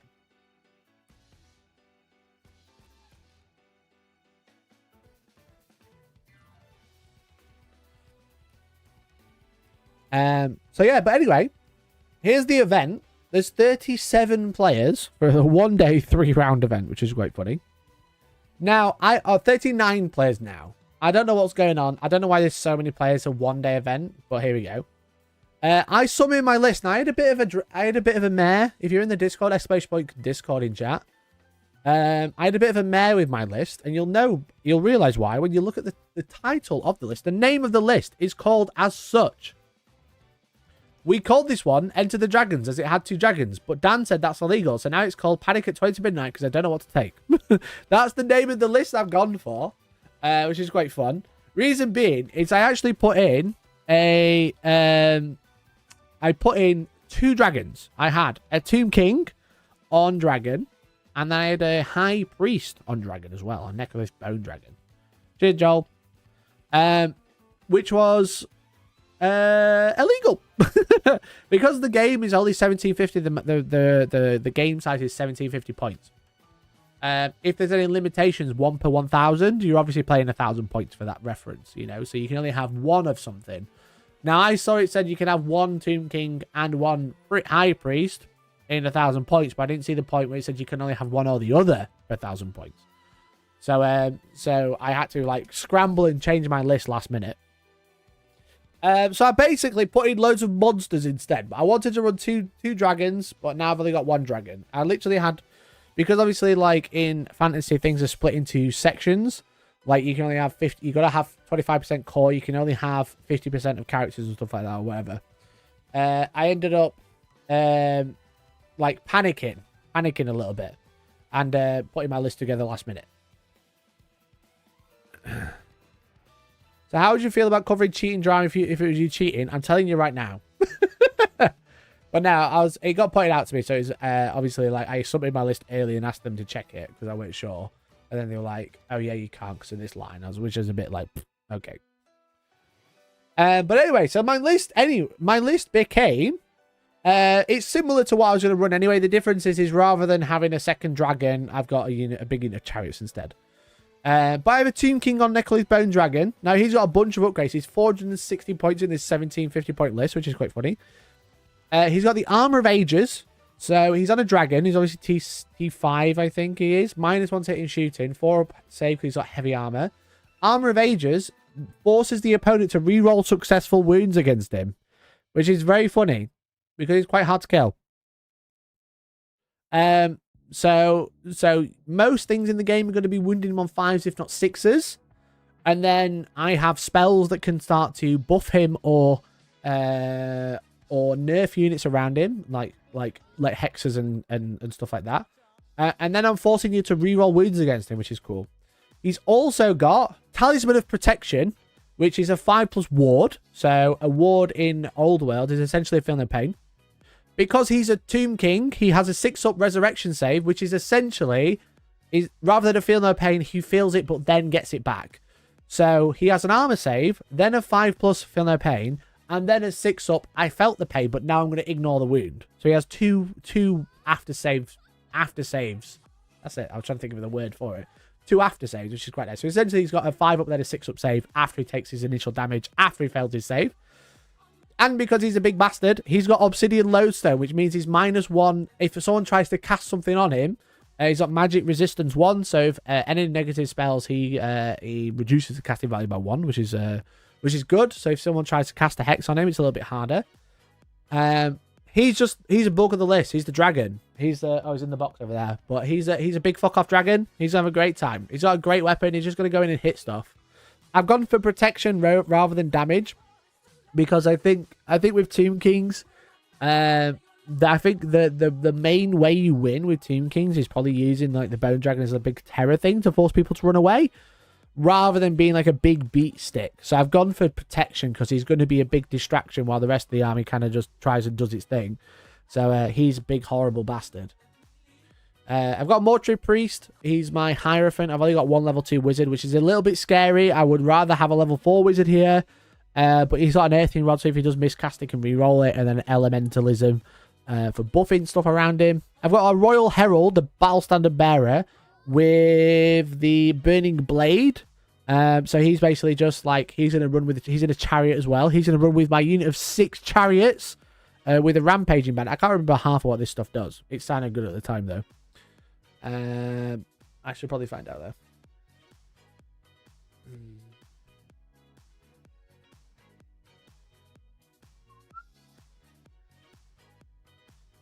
So the Rampaging Banner, his Enchanted Shield is basically -1 to hit and a 6-up ward. So he has a ward as well after, and there's 6-up, essentially 6-up reroll in Feel No Pain. Trying to find the Rampaging Banner. I'm sure someone in chat knows, but here we go. When you carry the Rampaging Banner declares a charge, it may reroll the charge. That was it. So they've got the Rampaging Banner, so they can reroll charges. So they have a really long charge anyway. And Skeleton Chariots have impact hits, which is obviously really nice. Because impact hits are essentially fight first hits at initiative 10. That against light units can usually pick them up. They're like D6 attacks each. So like on the charge, you're going to get 4 D6 auto hit attacks. They're just going to like run a train through things, quite literally, because it's a chariot train. I've got 8 skirmishers. These are just for like being funky. Skirmishers are just really cheap for 40 points for 8 skeleton archers. They move like 40k models, so they don't really like have to move in a brick, which is nice. And they're just really cheap, and they can be used to like charge stuff. They can be used to protect stuff. They can be used to get in the way of charges. So and they can infiltrate as well, which is nice. And then I've got 20 Tomb Guard. That's what this movement tray's for. 20 Tomb Guard with the icon of Rakath. I don't know what the icon does. I'm gonna have to write all this down. I've got game. This is why I've got a game tonight. I don't know this game very well, but I thought I'd tell you what I brought. I looked at what other people were running and kind of took some ideas from those, especially for like the magic upgrades. But the list was a bit of a panic. So the Tomb Guard are pretty chunky. They've got halberds, which is cool. And they can make a single free reform at any point during the movement unless they make a charge. So that's kind of nice for the banner. And then I've got a Khemrian War Sphinx and a Necro Sphinx. So War Sphinx with the full crew and the Necro Sphinx. So I'm just taking 3 big monsters and a chariot, and then I've got 20 Tomb Guard to protect my Hierophant. That's basically the list. That's basically where we're at. But I think it's an all right list. I wish I had a level 4 priest, or maybe even more priest. But at 1750 points, you can't really add much.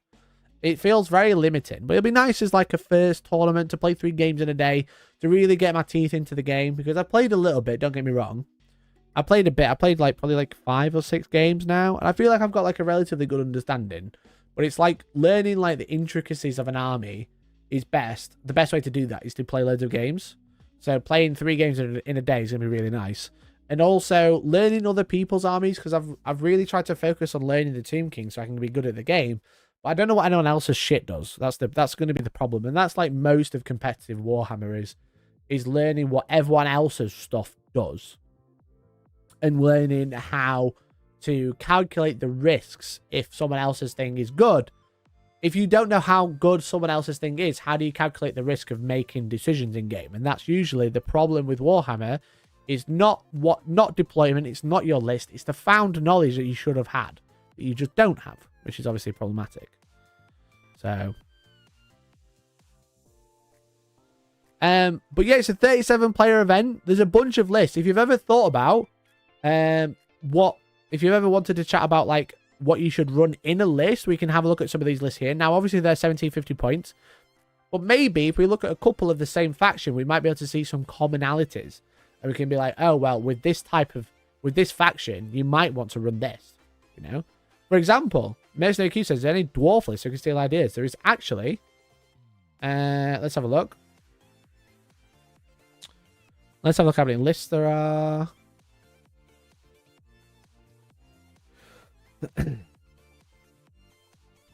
Mark Thicket has dwarves. Have a look. Luke has dwarves.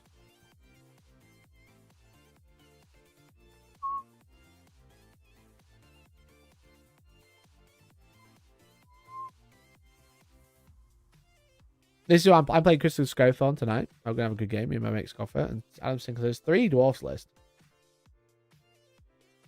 That's my list. Anvil of Doom. Thane, Battlestan and Bearer. Master Rune of Grundy. With a Rune of Battle and a Shield. 10 Rangers. 30 Thunderers. Gyrocopter. 14 Hammerers. 59 Breakers. 30 Breakers even. So 2 Gyrocopters. They seem really cheap. 30 Iron Breakers. That's quite a chunk of his. That's 500 points of his list. So they're obviously Iron Breakers look quite good. And then a Thane and an Anvil. What's an Anvil of Doom? Yeah, that's a shooting list. Looks like it, definitely. I think shooting, much like Age of Sigmar, is going to be quite broken because there's nowhere to hide because it's hardly any terrain. So this list, which is Mark, who was that? Luke Corcoran is running that. Mark is running a King with a Thane and a Runesmith. A bunch of Warriors and Longbeards. Loads of Iron Breakers and loads of Iron Drakes and an Organ Gun. It's our wizard, it's crazy. Okay. So Iron Breakers seem to be standard. Luke has gone for 2 units of 10. Or 2 units of 15. This guy's gone for a unit of 23. Or a unit of 20. With loads of Dwarf Warriors. So he's gone for some bricks. He's gone for a little bit more of a combat thing, I imagine. And the final one. King, Thane. 20 Longbeards.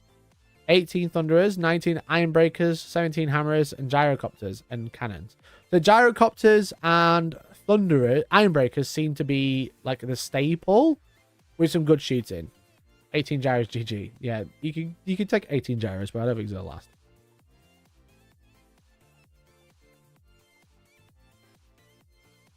Iron Breakers have a 3+A with a native reroll 1 on armor save. Oh, that's good. And with the Runes of Hesitation, you lose your charge bonus. Oofed. Rune of Confusion, Master Rune of Smiting. So it looks like Iron Breakers seem to be the one. They're the big choice. 2 Forsaken. What? 2 Forsaken, 6 Forsaken, 19 points. What is his list? What has he wrote this on? Is this Battle Scribe? That's a lot of points of characters. Welcome to Old World. Bedazzling Helm may be worn with other armor. The wearer of the Bedazzling Helm improves their armor value by 1. In addition, any models that direct attacks against a bearer suffer a -1 to hit rolls. Wow. 2+ save, -1 to hit, and you're rerolling 6s to hit. Yizer. I don't understand what this list is trying to say. 3 Chaos Warhounds, 5 Chaos Warhounds.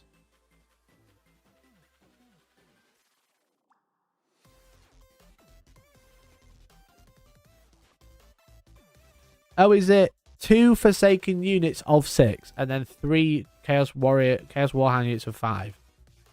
There's 600 points there of core. 300 in Chaos Warriors. 200 odd, and then another 90. Is that what that means? What a shit way to write a list. Gavin, I don't like you. Why would you write your list so badly?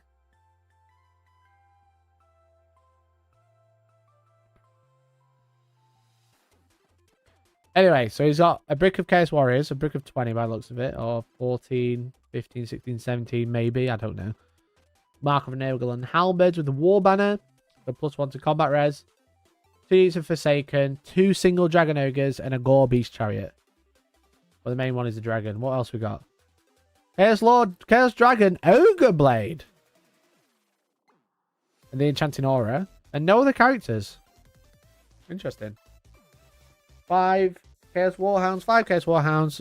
Forsaken seem to be popular. I didn't think these were very good. So 18 Forsaken, 6 Chaos Knights, 3 single Dragon Ogres, 6 Chosen Knights. That seems a bit more up my street, to be honest. Yeah, Forsaken, I went raving about Forsaken when I saw them. Let me have another look. Maybe I've looked past them too quickly. Everybody's up Forsaken and Chaos Dragons. That seems to be the staples.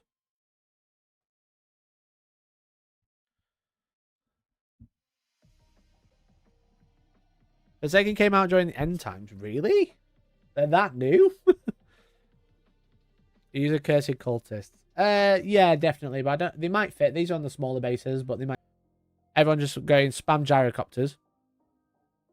But thing is with it is like there's also the limitation of a lot of things are 1 per 1,000 points. So like as I said, I can't take a high priest and a tomb king because you can only have 1 in 1,000 points. So a lot of people have been talking about playing 2,000 points or playing 1999 plus 1, where essentially you play 2,000 points, but you play with the limitations as if you're only playing 1,000, which means you can't take a level 4 and a big smashy character. You have to take one or the other. Now, this is good and bad for multiple reasons. Obviously, it's good because it limits broken combos, but also other factions that don't have those limits, such as I've just mentioned, like Warriors of Chaos can take a Sorcerer Lord and a Chaos Lord. That's like, it starts to come in, and that's like the big conversation about Old World and what the competitive format is going to look like. But Nova are making their own competitive format. And some of the highlights have been posted on Reddit, such as rule of 3. So you can't take more than 3 of the same unit, which is like probably something that's going to get picked up, but it's not actually a rule. No allies. So you can't take any allies. You have to stick to one faction. No line hammer because they're max 10 wide, so you can't run the big thing. No hero hammer, which means only 1 level 3 or level 4 wizard. Max 2 heroes per unit and 35 points max on heroes. Obviously, currently it's 50% of your army can be heroes. Max 2 of rare choices. Heroes on mounts counts towards the rule of 3. So if you take a Khemrian War Sphinx, you can take one on a king and 1 on foot, and 2 on foot. You can't take 3 and 1 king. It's also 2,500 points, which is obviously like quite a large scale game compared to what we're probably going to be used to. It's a little strange that the tournament's preventing lists that doesn't fit what they feel the game should be like or how the game should be played. It gets worse when you look at the actual scoring. Only 115 out of a possible 160 come from the game. 25 points come from the paint job. I'm not sure how I feel about this. I think good paint jobs should be rewarded, but in a world where you can pay for a professional paint job, it feels like a point penalty for painting on their own. 10 points come from theme. This gets really squirrely. Let's quote the pack. 0. The army is merely a collection of the best units, characters, has no overarching cohesion or balance, aka 2 Dragon Lords, Gunlines, 2 level 4 wizards, or other bearded type lists. You know who you are. This is so subjective, and for this to be like a point scoring thing is so dumb. It's so subjective of what counts as a bearded list or not. Like, you might just think, well, I played against Chaos once and they had a dragon and that seems bearded, so this is stupid. This is surprising. There is apparently no way to have a fluffy or themed gunline. Chaos Dwarves and Wood Elves are automatically poorly themed. A high elf dragon theme list isn't okay, and apparently if you break comp rules, it's just a penalty in theme points. 5. The army looks like a proper Warhammer tournament army of its type. It has a diverse spread of units, but it is designed to win without min-maxing. What does this mean? What does this mean? This means nothing. Or, the army is proper Warhammer army with a strong Warhammer theme. What does that mean? It means nothing. The army selection is diverse and choices are made for narrative aspects of over competitive play. The army list is customized with an army name character, and a small history of the Force arrayed and cosplay. What? What? What are you saying? I'm not sure what the difference between these two are, other than being willing to make conversions, engage in creative writing, and playing dress up. I also don't see how this should be part of tournament rules. Based. True. Lastly, 10 points to a sportsmanship. The notable parts are, if I don't hear cheering, see high fives, etc., then it's not a 5. If I don't hear arguing or judges being called multiple times, then it's not a 1. Oh my god. So you're punishing people who are like, might struggle to converse in the same way that you might think is right. You're just bullying them for it. Is this a narrative tournament? Don't think so. So weird comp rules that basically do not reflect the competitive environment of a tournament, because you are minimizing. The game is 3 months old, so you don't really know what is good and what is bad. People are starting to get ideas what's good on paper, but no one really knows what's actually good yet. No Monster Mash / Chariot list. That's my list out the window. And then And then you are, like, personally deciding what is beardy and penalizing people for it. And then deciding what is a proper Warhammer tournament army. What does that mean? To me, a proper Warhammer tournament army is the best army you can take.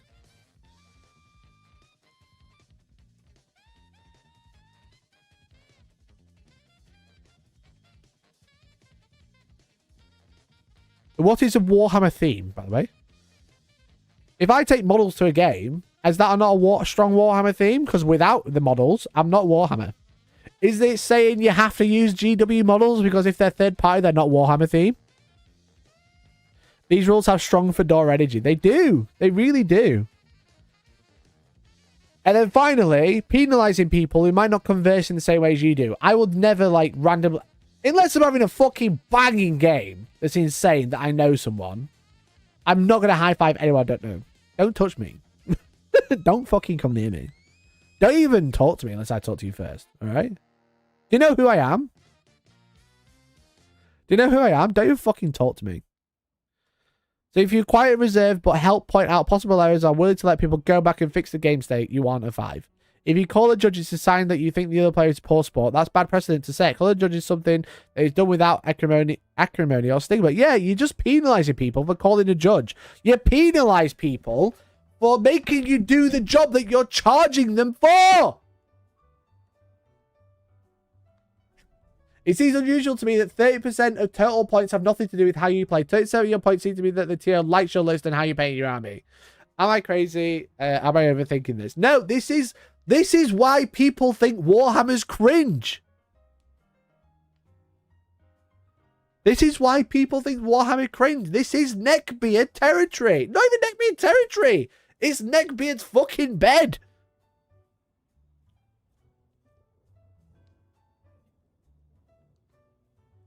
This is so dumb. Honestly, so dumb. Like, this is the problem. Like, people are scared of tournaments because of shit like this, right? What you should do is make it super welcoming, super opening, and just let the people play games. But no, you have to, no line hammer. All right, fair enough. I can understand that one. You know, no hero hammer. Only one lizard, max 2 heroes. Like, why are you limiting what Games Workshop have wrote for the game? You don't know the game better than they do. This is written by a bottom table Andy that has had too many bad round 1 matchups. Yeah, literally. Define to me what a Warhammer army is. Like, what is a proper Warhammer army? What does that mean? Tell me. Explain it to me.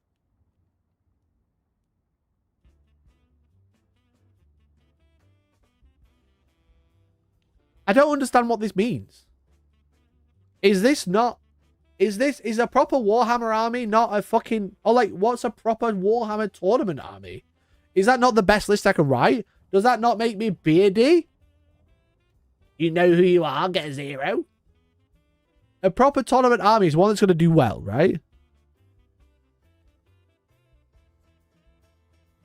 Man, do I have to equip all my guys with Warhammers?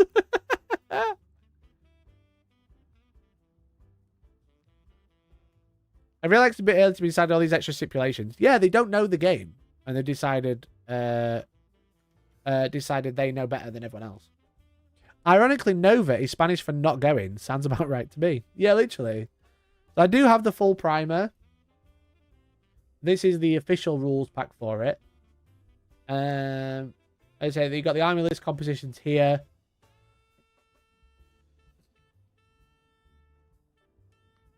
Characters on chariot and or monster mounts take a slot of that chariot. So if you take a chariot character, you can't take 3 chariots, 3 units of chariots.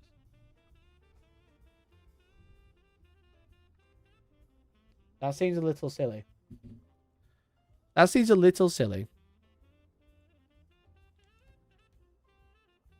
That reminds me of the time German to change Theo changed 40k base rules and banned Votan. Yeah, they did do that.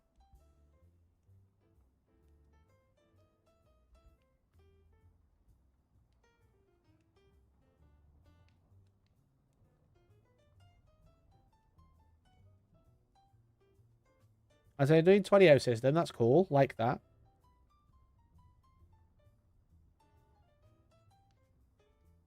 painting rubric. Sportsman rubric. Let's have a look at those. A total of 25 points can be scored. Appearance scores will be entered along with victory points to determine best overall, best painted, and will be determined among those with the highest appearance score, followed by additional judging rounds focused on advanced techniques marked below. Like, why have you got half an essay? Why have you got a questionnaire? And when Germany banned Eldar based, yeah, literally. Is the majority army shaded or highlighted? Is the entire shaded or highlighted? Is the army based? No. Is the basic consistent across the army? Are advanced details like eyes, gens, rivets, bones, shards, teeth, and lenses appear across the army? Are advanced techniques like OSL, weathering, camouflage, glowing, NMM, or freehand present? Oh my god.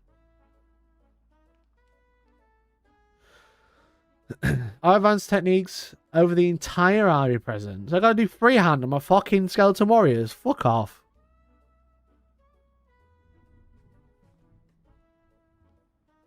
Are advanced hobby materials like plastic art, green stuff, and or LEDs? Were all the mold lines removed? Why is this fucking number 5? It's a display board or a printed original story / background present for the army. Fuck off. Imagine if I'm traveling across the world and I get deducted because I didn't bring a fucking display board. Man, display boards are so dumb. The idea of display boards sounds nice, but they are so dumb. Painting rubrics are dumb. Oh my god. It's a tournament. It's about how well you play. Not because I brought a piece of wood with sand and trees stuck to it. Oh my lord.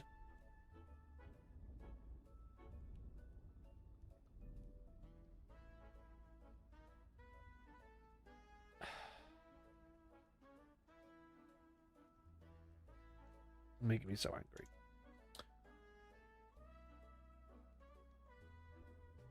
Sportsmanship score. Scaling 1 to 5. How sporting was your opponent? My Felix to my Gotrek.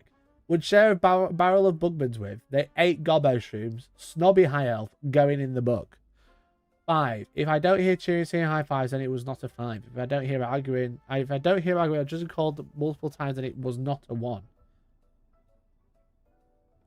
That seems so stupid.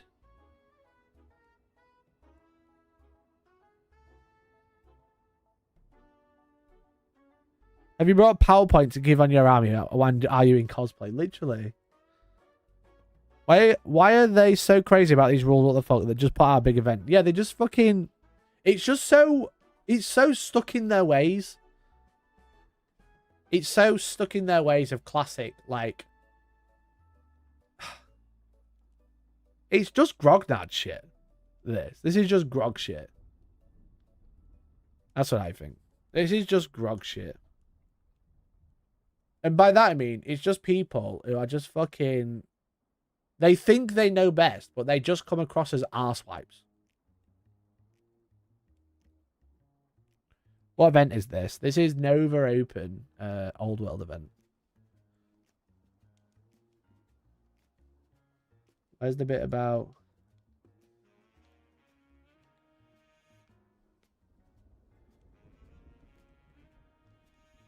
All lists must be submitted to Square Hammer's Facebook DMs. What the fuck?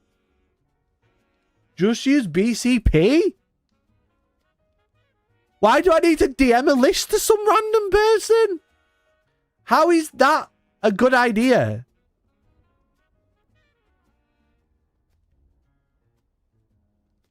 Why are they not just using a pairing system? Are they doing it in fucking MS Paint? That's my thing.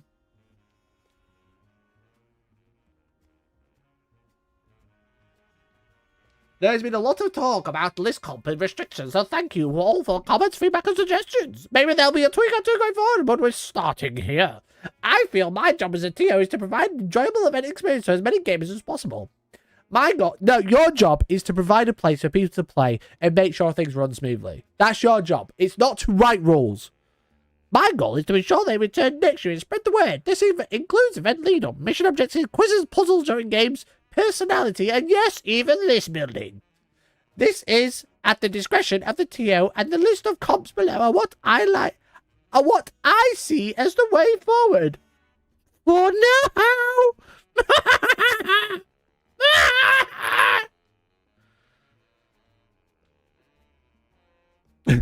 You know, it's on a tone voice. Hope to see you there playing rank and flag. Cheers, nice. Dice emoji.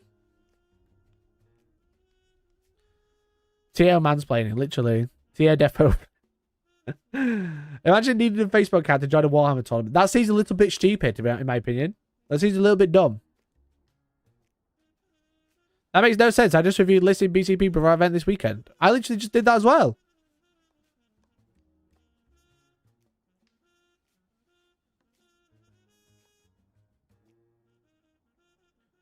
Where's the bit about what an army has to look like? Or is that in the painting score?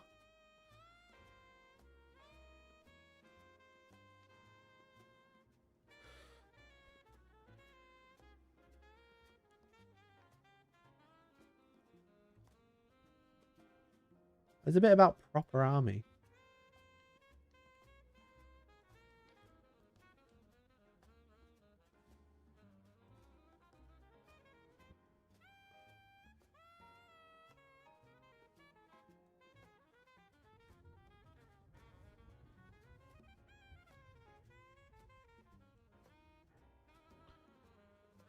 Anyway, this TO seems a little bit overreaching, I think probably the word is. I think overreaching is probably the word. It seems a little dumb to post all of these restrictions and all this rubric and all this sportsmanship thing. Look, I know you're trying to put on a good event. Don't get me wrong. But, like, also, you can just let people come and turn up and play a game, I think. That's how I've been doing it. It seems to be going pretty well. So, it just feels very grognardy. It feels very much like you're playing Warhammer wrong. You have to play it how I want to play it. When really people just want to play Old World.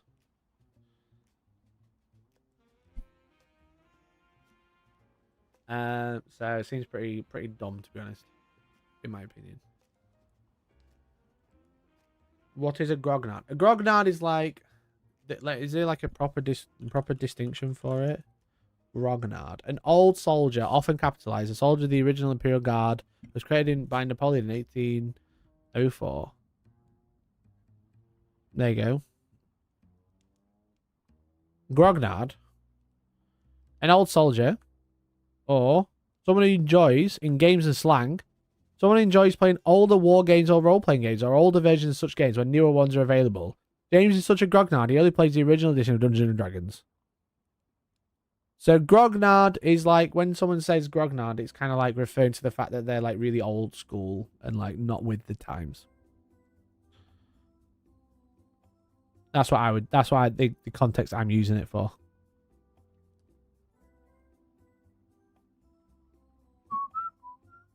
We also use the term neckbeard. Yeah, grognard, neckbeard, all kind of like the same thing. The boomers of Warhammer, yeah. Yeah, exactly. So it's just people just being fucking like stuck in their ways and just like not stuck in their ways and not really like keeping up with the times, you know?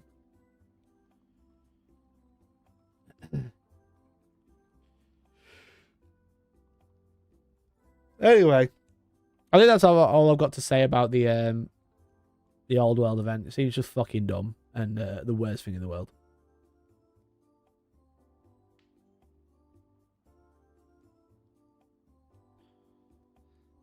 The only fact of just enjoying the old version, in my opinion, it also includes lording over people how much better the old version is. Yeah, like, oh well, it's not as good as it used to be. You know, it was better before. You know, it's that sort of vibe. So.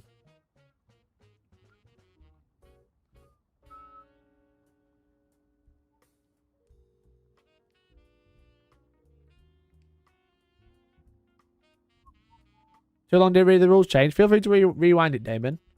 The rules change essentially is Games Workshop wrote a rule which made sense and then added a little bit that didn't make sense, and then they removed that bit. It's about precision.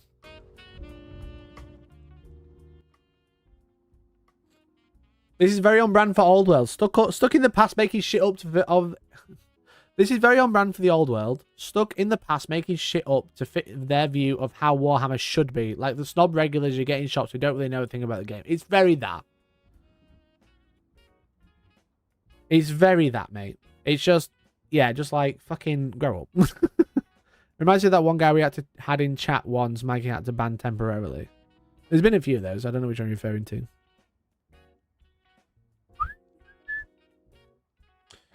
Anyway, chat. I think that's about it for today. I think we've wrapped up quite nicely.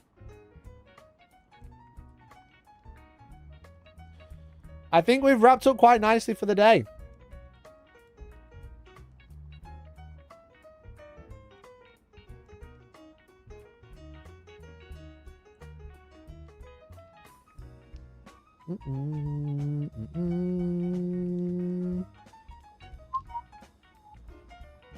I think there was so many people like that. I just can't understand that the hobby can be enjoyed lots of different ways. Reason I stopped playing my local shop. Yeah, local shops are always like just a fest of people being knobheads.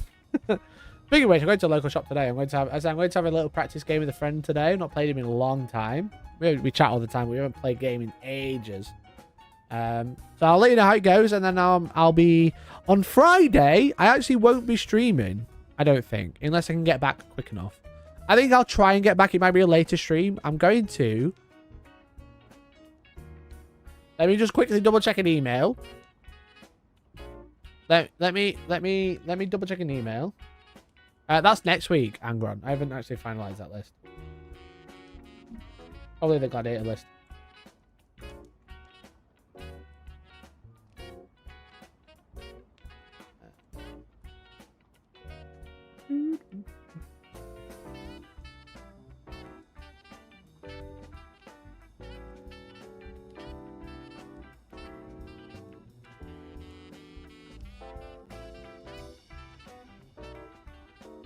I don't see any embargo. I'm going to the launch event of the Fallout Factions game.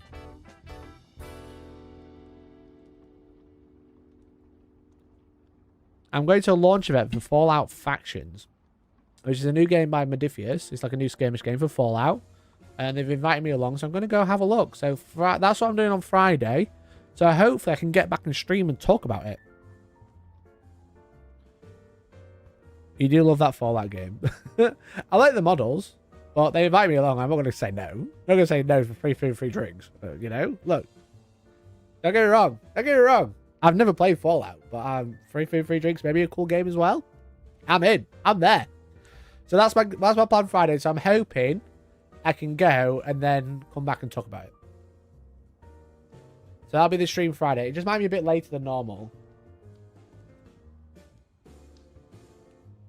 It might start at like 8:30. I think it finishes at 6:30. I was planning on playing a game with Kirioff that evening, but he's busy, which is a bit of a shame.